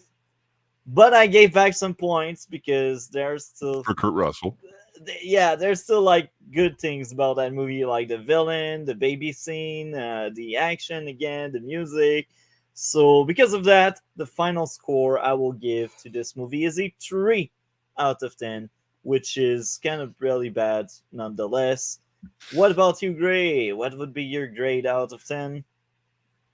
Yeah, so I do get all the positives that you guys are saying, and you're right. Like the baby scene is great. I do like certain aspects of it. Again, like all the cars, like being controlled by God's eye or whatever, and just the sea of these cars just spilling out of a parking garage.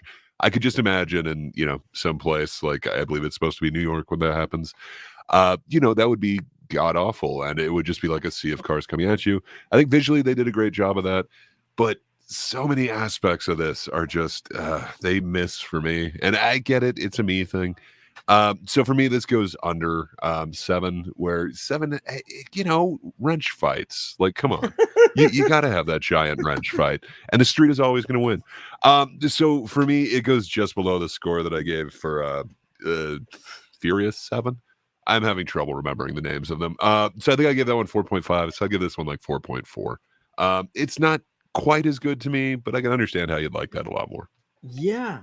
So I will ask again because I have really, really bad memory. So among the missing topics, what have you seen, Alex? So What in the movies that we're supposed to talk about? yeah, for today. I mean, I have seen both of them that are left. So Bandersnatch in May, December. Okay. So you haven't seen Dark Matter, but have you seen Ash versus Evil Dead? Yeah, I've seen that show. Okay. So yeah. Okay. And Nice. Sadly, that is the last one that I saw this week. I should have watched more, and I sadly did not. I mean, we can talk about May, December if you guys want. so we can start. You can't talk about May December. I got to leave. Okay. Because I'm supposed to watch that movie with my girlfriend. Okay. Well, have a it's good excellent. viewing. Yeah, Is it good? it was a great movie. It's excellent. It's my 4th or 5th of the top 10 of 2023 for me. Same. It looked really interesting, kind of Top the whole 10. like Mary Kay Letourneau, like what happens afterwards. I don't know. It looked interesting from the trailer. I just don't know why I didn't kind of bring myself to that. Oh, you should. It's really good. For me, Yeah, it it's looks top good. 10 this year, and I've seen most movie this year. Well, most exaggerate. I've seen probably 80 to 85% of the movie that came up this year, that are at least from USA and stuff. Yeah. I don't really watch many foreign stuff because I you should. subtitle. You I should. cannot stand. There's some insanely good stuff. I just cannot stand subtitle. They drive me nuts. They take me out. So, first I yeah. didn't like- No, I agree. I agree 110%. Thank you. Like Thank you, subtitle, Patrick. not with you. He's agreeing with Mulkey. These two Yeah. uncultured swine don't want to read a movie. No, I don't want to read. If I was gonna want do to that, watch and listen. I'll get a pamphlet. Like, no, yeah, and then the dubs are the worst of the worst. Like they're just brutal. It takes any Sometimes amount of they're emotion amazing, out of it. though. Come on, Mulkey, Sometimes you Rarely. the horrible dub is amazing. How like Netflix has not come up with a way to like get a company together to really do that well is beyond me. Like how many people don't watch these I don't watch any of these what's the appropriate term? Oriental shows? Just kidding. Anime? No, I mean like the when Korean, you say it like that, like it sounds like Korean you're or- watching porn. I watch Oriental films. No, like the Korean or the Chinese ones. They look like great series, great movies, but I can't watch it because the dubs, and I don't want to read. You should try. Still, I would say you should try. Some of But, them you are know, so amazing. It Yeah. just take me out. That's the thing. Like, Yeah. even if it's a great movie, I just don't have the same kind of attention and Patience. focus, like patience as well. Like, Yeah, like full Planet on- of the Apes. Planet of Like- the Apes took me right out of it. I don't know fucking sign language. I'm not reading that shit. to give you an idea, like 2 weeks ago, I believe, or 3 weeks ago, I can't remember, but at some point we covered The Boy and the Heron, It's and very good. it was a enjoyable movie, but I passed out in the middle of it for like at least 5 to 10 minutes. You mean you passed out?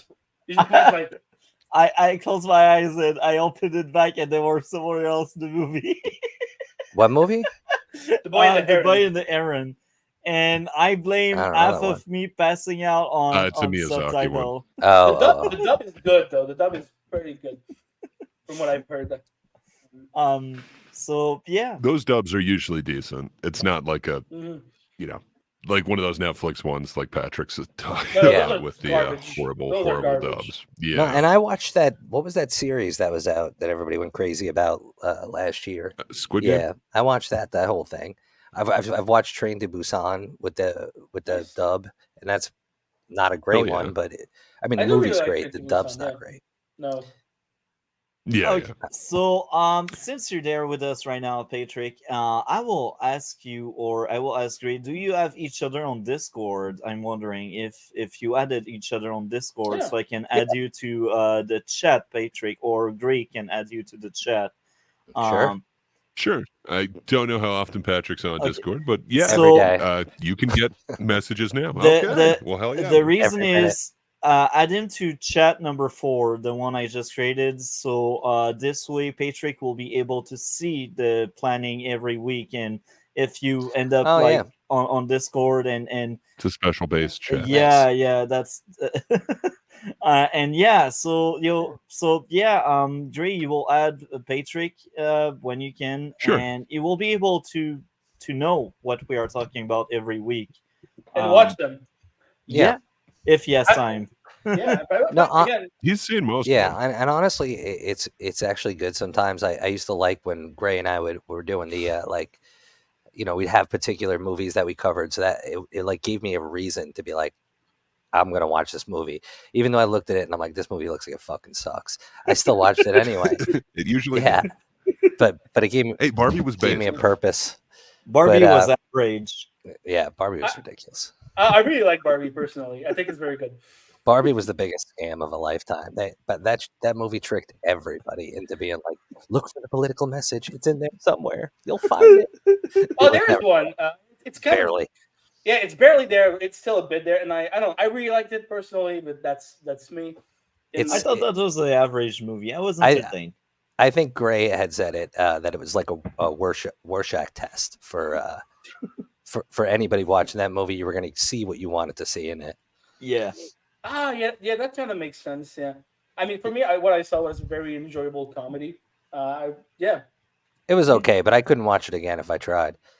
Like now that it's free, it's on TV. I'm like, I don't want to watch that. well, that's fine. That's fine. It's not for everyone. You want to know something though? Nikki and I started watching something. My girlfriend's name is Nikki. We started watching the show like on a whim. I actually saw a TikTok of this annoying teenager, and she was like, "This is the new mystery on TikTok, and it's great. It's gonna blow your What mind." is it? It's called "Fool Me Once." I don't know what that is. I think Me it's neither. like Oh. So it's a Harlan Coben novel, but Yes. they Ah. redid that. I love Harlan Coben's novels, but I have no idea about this version of it. Oh my god! I think it's a French one. No, it's very new. It just came out. I have no fucking idea what's his name? Harlan Coben. He's a Harlan Coben. he's a mystery writer. Yeah. Okay, I mean I assumed as much, but I've never heard of him up until tonight. So this girl suggested this thing on TikTok, and she was so annoying. And then I'm like, you know what? Fine, let's put it on. And like 4 episodes. It's 8 episodes total, and we binged 4. They're about an hour a piece. We binged 4 tonight, and it's one of those you start watching it and you're like, eh. But then all of a sudden it's like, oh wait, a layer, another a whole. Oh wait, this, and it's almost like a video game where you go to like one place and it's like, this is the task you have to complete, and you complete it, and it's like, okay, you need to go to the next task to find, this person. And like, I can't tell you anything more about this than the main premise, but basically it's about a woman whose husband gets murdered, and a few months prior, her sister was murdered, and it's mysteriously connected. And they give that away right out of the gate pretty much, so I'm not spoiling anything. Like, you can read that in the blurb. Sounds But interesting. I'll tell you what, Sounds fun. it's fucking great. And and the girl in it is really fantastically sexy. So Nice. she's got this great like UK accent, and it's just great. And that All the right, old well, lady from do you guys remember a show called Absolutely Fabulous? It was an English show. Oh, AbFab, AbFab. yes, man. So one of the Yeah. women from that is like the mother, the matriarch sort of thing. And I'm telling you guys, like I put it on and I almost turned it off after about 10 minutes, and then we just kept going because we were bored. And holy shit, we couldn't stop. I love like all of his novels, and then the adaptations of them are pretty good because Mhm. they're actually based on like decent source material. But for some reason, he's got this thing where he keeps like licensing his work out to like UK companies to do like a European adaptation. Usually, it's kind of French, Mhm. but that's awesome, man. I've been enjoying them, so I'm glad to hear this one doesn't. Maybe suck, that's why 'cause, I haven't heard of the other ones. What are the other yeah. ones? Maybe I haven't known them. mean, I'd I have think it was to Safe. look him up really quick, but there's a I think bunch. it was the Yeah. show Safe on Netflix. That's also based on one of his novels. Yeah, I think that was one of them. Yeah, I it don't- is. It's Safe, and it was pretty good. Yeah, it was pretty good. It's with Michael Anyhow. C. Hall. So. Your cameo, Yeah. Patrick, was amazing, wonderful, and I digress. this made this episode my favorite in this Oh. current season of our podcast. So thank you, Patrick. No, Anyhow, my pleasure. we will let you go for now, and if you're Yeah. available tomorrow, you're invited to Window to Our Mind as usual. You So got I it, will man. send you the link if you get the chance and the time. You know where to join us. Yeah, absolutely. Thanks for having me on for a bit there, and Again, I'll nice talk to to you. meet you. Yeah, nice to meet you too, Alex, and I'll talk to all you fellas soon. All right. Have a good Oh, one, yeah, man. Patrick. All right. Take care, boys. Peace, man. Yeah. So next topic. Ash versus Evil Dead, because this shall be the last one Gray knows about. Hell yeah. Yeah, it's a good show.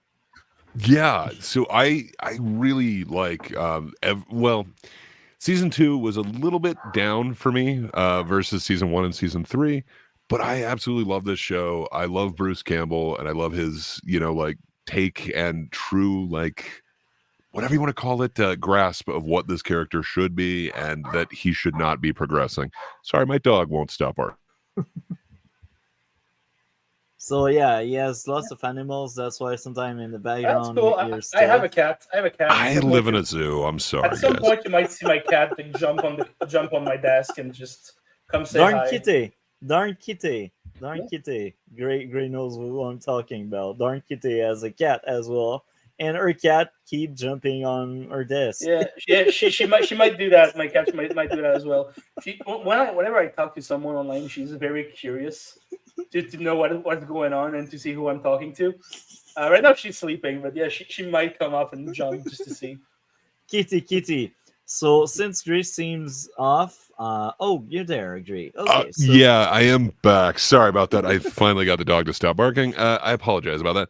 Okay. So like in season 2, they had a showrunner who had kind of a different vision for this, and he started adding kind of like crude humor into it. Therefore, you get like I think it was episode 2, like the morgue one. So you get elements like that. Like it was always gory and over the top, but it wasn't really like scatological in their humor. So it was kind of a fight between the producers and the showrunner all of season 2. They got over that and they kind of went back to what it should be with season 3. And I really like that. There are elements of it that, like, I really like that first episode. I think it's called like The Family or Family, something along those lines. Maybe it just stuck with me because I had just watched the Fast and the Furious. But that episode really kind of resonated with me. Unfortunately, it does bring into it this element that, like he has a daughter now that we hadn't known about, and then that basically ruins the entire progression that they were doing for. Now I can't even remember the character's name, Ash. but Ash's female companion. Now I can't remember her name. Oh, Kelly. Kelly, thank you. So it kind of ruins Kelly's arc because they basically give like that same exact arc to like Ash's daughter now. But it somehow feels like it works. And the way that he's like, introduced to his daughter and doesn't seem to care that much and kind of offers her like a smoke and calls her the wrong name at the end. I really like it. And it really does kind of show Ash's progression. And then the way that it like works through the entire season up until the very end where, it is kind of that Ash from Army of Darkness. It is that kind of reluctant hero thing. I love that. He even gives up. He's just, going through his Shemp beer and his Shemp beer bong. He knows that it's not going to, work out for him. It would be a suicide mission, so to speak. But he musters up the courage to do this. That is the progression that I want to see in Ash. I don't want to see much. You do want to keep him that kind of juvenile character, the one who's very stunted. But I don't know. I don't feel like I got that progression in season 2, even though I really liked having like Lee Majors as the father. But I feel like that's the progression that this character kind of needed. I'm really glad that we kind of got this. And initially it was seen as it was supposed to be 5 seasons. So there is going to be this time jump and you go to the future and then it would pick up from there. So this one does do kind of a cliffhanger ending, but I don't know. That's kind of what Evil Dead is known for, what the whole franchise is known for. That's one of my favorite parts of Army of Darkness is that kind of, he screws it up. And there's 2 different endings to that one. One where he takes these drops that make him sleep and he takes too many. And then the other one is he screws up the words.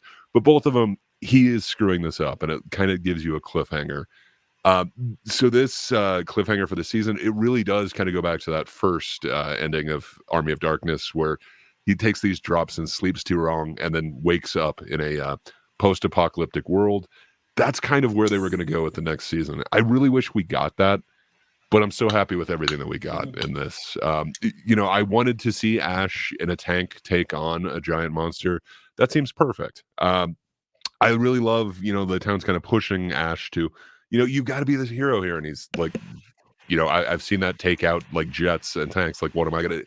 I love that. I love that he, finally kind of sees himself in the real light, not just this, hero of the town. There's so much good about this series. I'm saddened that we're not going to see Bruce Campbell as Ash again. Apparently, he did say that he has hung it up after this, even if he's almost Netflix 70. did want to do a next one. He's almost 70 now, so of course it makes sense. But so we won't have. I feel like this season 4? show is the love letter to this character. There will never be a season 4. The show was canceled. It was fully sadly. canceled. Okay, that's sad. Yeah. There's been a couple that they've brought back, but Bruce said that he's hanging up his chainsaw forever. He is not coming back as Ash. So, it's kind of sad, but I love what they did with this series. They really did flesh out a little bit more of his backstory. Not too much, but you get to know like the kind of music he's into. I mean, I assumed he would have been into, like Deep Purple and a whole bunch of Motor City bands. But, just what they did with this, I love everything about it. There are some elements that might have gone a bit too far in season 2, but just this is a love letter to that character. And I think Bruce just did such an amazing job with it. I can't say enough about this. This is what I'd want, like a reimagining or, a continuation of a story to be. Mm-hmm. Sadly, we usually don't get this. I don't feel like they treated, like say Indy with the same reverence in Crystal Skull or in now I'm forgetting Dial of Destiny. I feel like this is, what you kind of want of bringing back a legacy character. Yeah, I agree. So, I can't say enough good about this. I agree. So, Alex, before you talk to us about season 3, let us know what did you think of season 1 and 2? Well, first of all, I really like the Evil Dead franchise, except for Evil Dead Rise. That's me. Nobody does. I truly hated this shit. That's one of the worst movie we covered. Yeah. But yeah, I really like this franchise. And, when they announced that there was going to be an Evil Dead show, I was kind of skeptical a little bit, mostly because it had been so long since Army of Darkness. But yeah, and then they came back, and I think that, I agree with Greg, is the way they treat Ash's character in this is very much perfect. And, at its core, Ash is very much this very insecure man who really needs everyone around him to think he is the shit. He really needs everyone to think he's cool. And Bruce Campbell is so good at playing that type of character, that type of, idiot, who always acts like he's in charge and he's the man, but, he understands nothing of the situation and he just wings it every time. And I think that the way they did it in this show is pretty much perfect. And even with the sidekicks that they added, so Ray Santiago, and God, who was the name of the girl? I forgot. Ray, but I can't remember the actress. Donna Di Lorenzo. So Pablo and Kelly. I think they work really well, and they bring this really nice balance that was needed, so that Ash himself would not become intolerable and annoying. Yeah. So I think like I think it's very smart, the way they did this. And yeah, I think as far as the storyline goes, it's very much a legacy storyline where Ash, his best days are behind him. And all he has now is this. He keeps retelling those stories to everyone who's willing to hear him out, even though they probably think it's all bullshit. And he's clearly living a life that he despises. So I feel like for him, when the Deadites come back and they're a bigger threat than ever, that he comes alive because he's like, finally, I can be that cool guy that I wish that I was again. So even though it's something that's affecting everyone, it's horrors beyond the imagination. For him, it's like it's his dream life because he gets to be cool. He gets to be the guy who saves everyone, and he can leave his trailer and his shitty job behind. And so, he can forget his actual real life problems, which is something that I think he really likes to do. And so I think that's something that the show does very well. And I agree with that season 2 was kind of the lowest point of the series, but God, it really picks up in that third season. Especially, even though the ending is a cliffhanger, I think it works. I think it really works, and I think it's very fun to imagine like Ash Williams in a post-apocalyptic universe where he can always be the hero, no matter what happens, because the world is gone now, and all he has left is what he always wanted to be. And so I think it's a very good way to end the show and to end his character arc from starting from the first movie in the 80s. So yeah, that's pretty much what I think of the show. I think it's very good. I think it's very smart. It does have some low points here and there with the CG that's not always up to par, and the low budget that kind of shows here and there. But that's kind of the charm of it. I mean, like if you go back to Evil Dead 2, like the effects were like god awful. Like it was just buckets of blood. But I don't know. So that's why I found the CG, like while it takes you out, in this it works for being like crappy. Like it kind of in the same way that like the horrible practical effects from like 1 and 2 or it's they take you out, but it's part of that world. It's fantasy, and on top of that, like it's made to be disgusting because it's disgusting. Yeah, and you have this insane climax of season 3 with this kaiju size. I was gonna say, but that being said, like with the bad effects, like I did not think they were going like the scope and scale that they did with the end of this. Yeah, and I think it worked. I think the way they direct it also is very smart because it's, from what I remember, the creature is never like fully lit, so you don't always see the imperfections in the effect.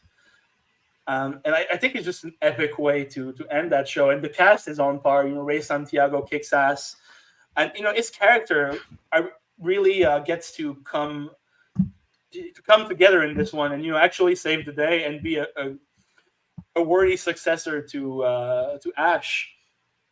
Yeah, and he also gets to be I forget what like Super Bruja. I can't remember exactly Super what the Brujo, title was. Super Brujo. Yeah. Yeah, which is awesome. But I guess Bruce Campbell had to fight to get the end for Kelly and Pedro. Apparently, they kept trying to write them out of the script and just not include them in the end. Granted, like they're not included much in it. It's kind of he says goodbye, they get in the vehicle and get away. Yeah. But you get some closure with them, and Bruce was like really fighting for that to keep that in. That they kind of knew that they were canceled, so he really wanted to give everybody a way to say goodbye. Where apparently, for script reasons, they were trying not to do that. Wow. I'm glad that they did because it works, and it would have because I really feel like I got closure with the show, even though it's a cliffhanger, because of the character arc of Ash, like I mentioned earlier. And yeah, just leaving out Kelly and Ray Santiago and Pablo would have been a big mistake. So I'm really happy that they went this way. And even Lucy Lawless, who kicks ass for the whole goddamn show, she still manages to do so in the last season. Yeah, so yeah, that's why I liked most of it. I gotta say, like the end of Lucy Ruby's character, like it could have been a little bit better than just being like, kind of thrown down like a rag doll. But I loved her performance. And, in season 1, like she really, Mhm. she really did kind of capture my attention. And I thought she was a great, like big bad. Yeah. It kind of does show the scope of these new enemies, so they could just dispatch her that quickly. Yeah. But yeah, I completely agree with you. I felt like I got closure, and I like the cliffhanger ending. It is kind of the same thing with Army of Darkness. It's the same way that they did that cliffhanger. It works Yeah, for him, and I absolutely. really like that. And it's able to kind of bring back that world, since they unfortunately didn't have the rights for Army of Darkness, so they couldn't use like any of Yeah. those elements. Couldn't use S-Mart or that he actually went to the medieval times or anything like that. Yeah. So this kind of brings in elements of that in a good way. Yeah, and also the way that Ash deals with his past is very well written in this show. In general, I think that was, from what I remember, it was more season 2 than 3. But him being called Ashy Slashy and being kind of known for murdering his friends, even though he didn't do it like willingly. The way he comes to term with that, I think it's kind of beautiful. So, yeah, I think it's a great show, and I kind of want to rewatch it now that we've talked about it. I agree with the fact that season 1 was amazing. So my thought on season 2, I thought that was a huge downgrade. I really didn't like season 2. So coming into season 3, I was like, either I will enjoy it as much as season 1, or I will hate it as much as season 2. And I was surprised. I liked the ending, even if it's a cliffhanger. I was like, is there a 4th season? Even if there's not, still feels like a proper ending for most of it. Outside of that, I think one of my issue with season 3 is the fact that nobody really dies in this show, and it's a bit disappointing because I mean, a lot of people die. Well, they come back. Lucy Lawless, she's gone for good, man. But she's a villain, so it's fine. But I mean, doesn't his dad go away also? His dad dies, I think. Like Pablo dies, but he comes back. He actually dies twice, and he comes back twice. And at some extent, I'm like, oh, it's fine to bring him back because I'm glad what they did with him in season 3, like giving him more powers and more screen time. Yeah, and you know what they say, Pablo's died twice. Yeah, and Kelly, in the other end, she should have died and stay dead. Like I'm fine with like Ruby using someone else to possess the body of Kelly. That's fine, but like Kelly herself should have stayed trapped. Yeah, that's just my thought. Like the other issue is the humor. It just doesn't land anymore as much as season 1.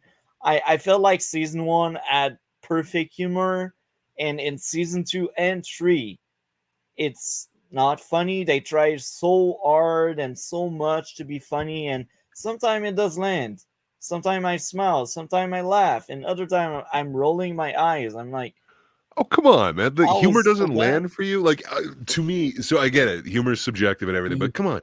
Ashy Slashy, what was it, like Hardware and Sex Emporium? That didn't land for you? Like, come on, man. Like, some of these, like, that was one of my the sense of humor.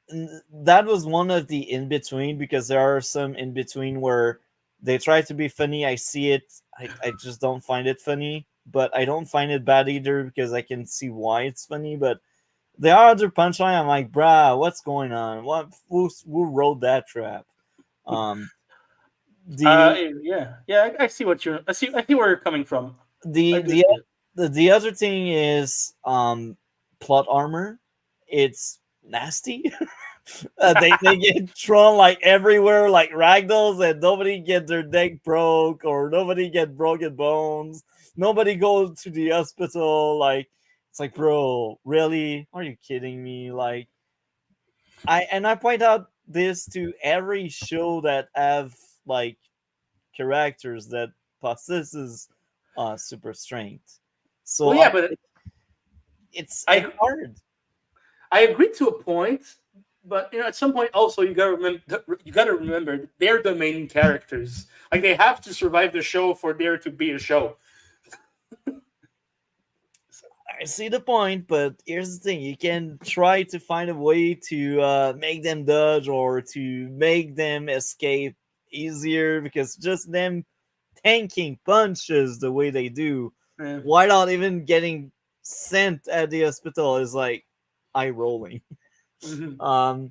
The other thing is sometimes the writing is not really on point. The best example is um, early in the season, before like the relationship between Ash and his daughter was cemented.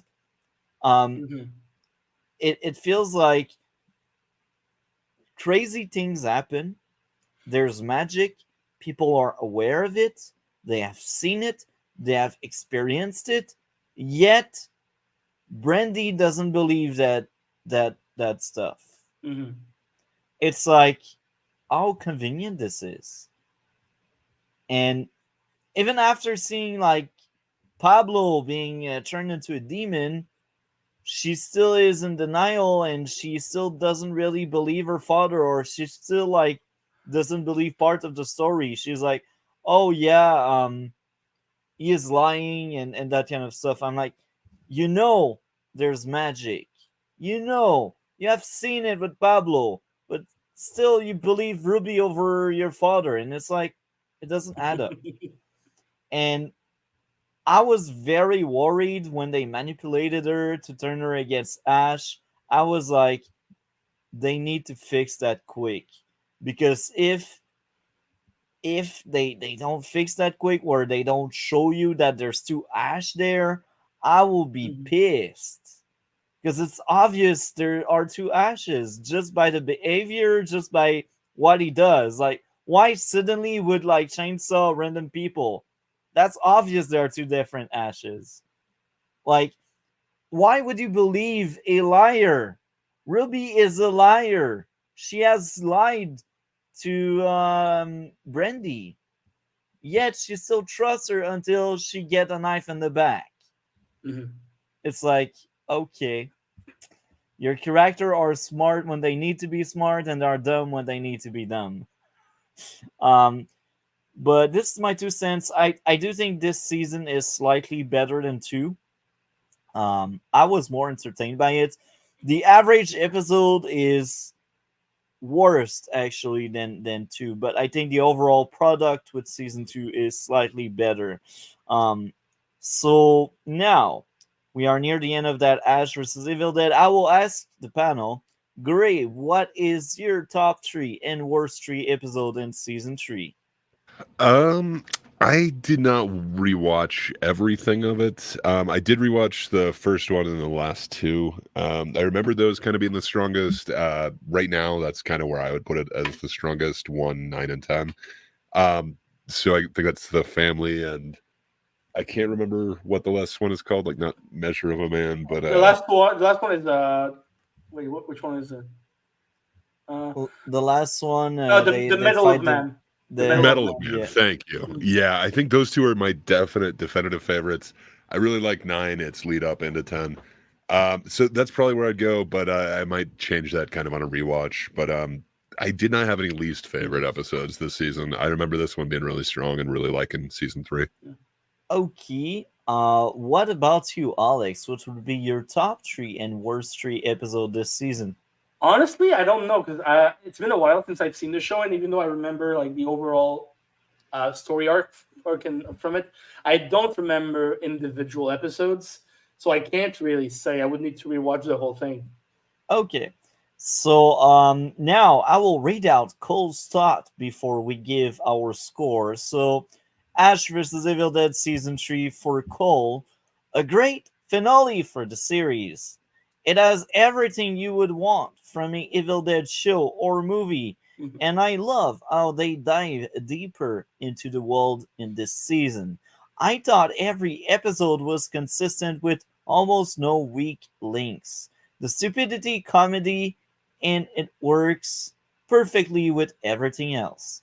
It feels like being in a fever dream forever, and almost feels like if video games such as Alan Wake 2 was more of a comedy and slasher at points. My Mhm. one issue with this season thought is I thought the performance were weaker than the second, not as weak as the first thought.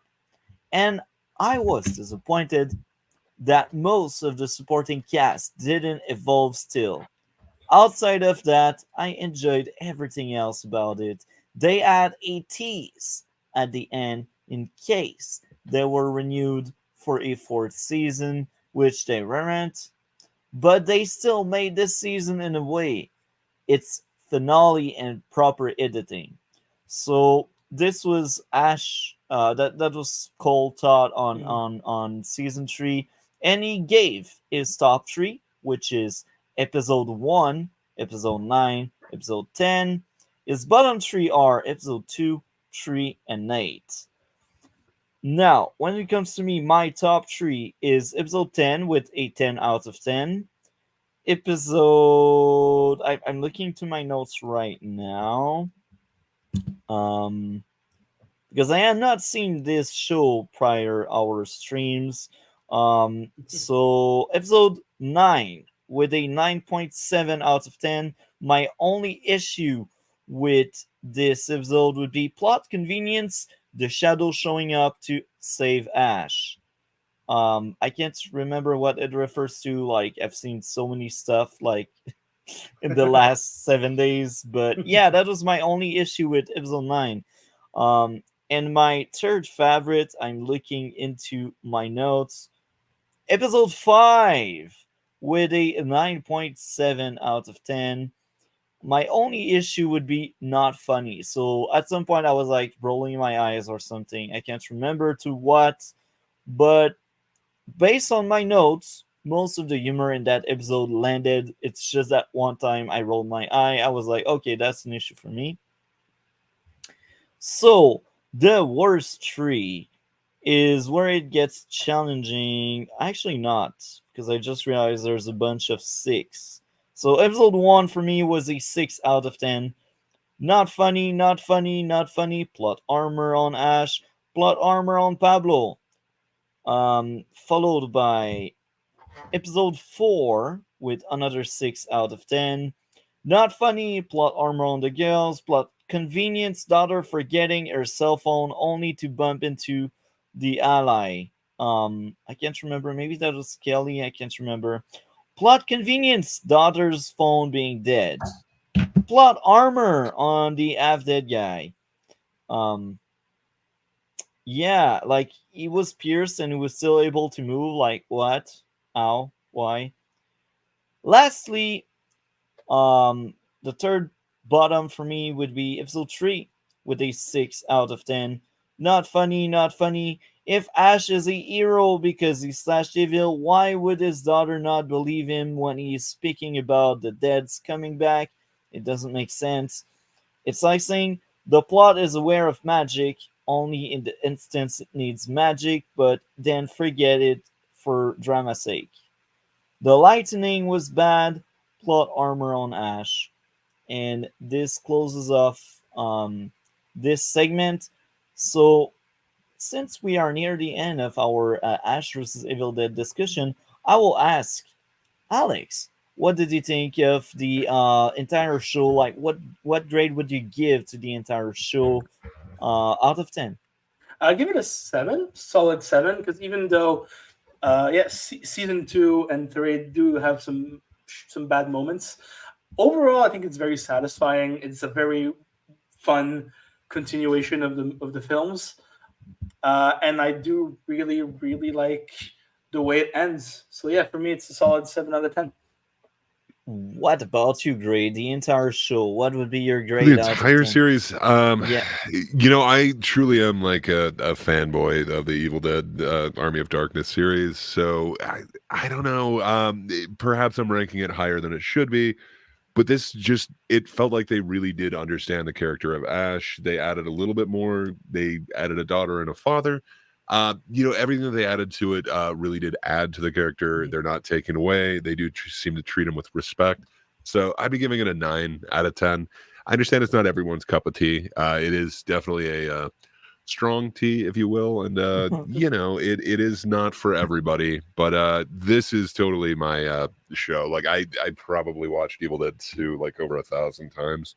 I really love what they did with Ash Williams in this. I think Bruce Campbell really understands that character, and this is the progression of that character.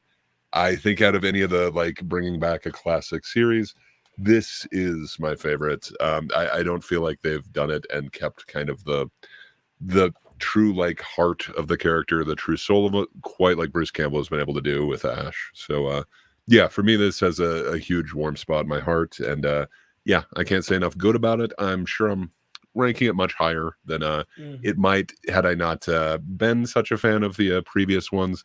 But yeah, for me, they just hit everything like dead on. There are little lows, so it's not a perfect 10 out of 10. A lot of season 2 I would have changed, but yeah, I think the overall series I'd give it 9. I'll also ask right after I give away my grade for the entire show. I will give this entire show a 8 out of 10 because I thought season 1 was a masterpiece. Season 2 and 3 were clearly a downgrade, but season 1 really rise up like the entire score by a lot. So before we move on with next topic, I will ask the both of you, starting with Alex, what would be your grade out of 10 for season 3, and what would be your favorite season of the show? I mean, first season is the best one. The first season, for sure. And my grade for season 3, again, I think like the overall show, I think it would be a 7. It's got a bunch of low points, but for me, it really worked overall. Yeah. So what's the score for season 3? Yeah, I said it, 7. 7. Okay. Just like the Just like the show. basically. Yeah, just like the show itself. What about you, Gray? Yeah, I think this season is a little bit lower for me. Season 1 might have been a 10 for me. Season 2 is definitely lower. But season 3, it seems to kind of have the heart that I'm looking for that was somewhat missing from 2. So it definitely ranks a little bit higher. I think I'd probably give it like an 8.5. Okay. So when it comes to me, this season is a step in the right direction. I liked it more than 2, so I will give this season a 7 out of 10. And my favorite season is season 1 with a 10. That was a flawless season. I liked it so much. So yeah, this closes off. Cole score was a 9 for season 3. And if I remember correctly, he gave season 1 and 2 like 9 and 8. So I can only assume that sits around at 8.5 or 9 the entire show for Cole. So yeah, we kind of all enjoyed the trip, I guess. So great. What do we have going on your part of the internet? Not a ton. I do have these videos that are going to drop. They've been taking way longer. So yeah, look forward to them eventually. But yeah, every Thursday, check me out on that darn Kiddas channel. We do the Thinkers on Thursday. So yeah, new videos soon. But until then, yeah, I'm on Multi-Stream and Kiddas. Yeah. So that's great. Thank you a lot, Drake. You're amazing. You always impress me. Like, you've been around in our circle for like 3 months, 4 months, and Yeah, you always watch a lot. And it's not great. nearly enough. But thanks, Multi. It's always awesome talking to you, and it was awesome to meet you, Alex. Hope you guys have a good rest of it, and I need to check out May December. I've heard that thing is amazing. Please do. I really that's hope a good movie. Yeah, that's a really good movie. So I have a good one, Dre, and we will talk later. Thanks. Take care. Take care, my friend.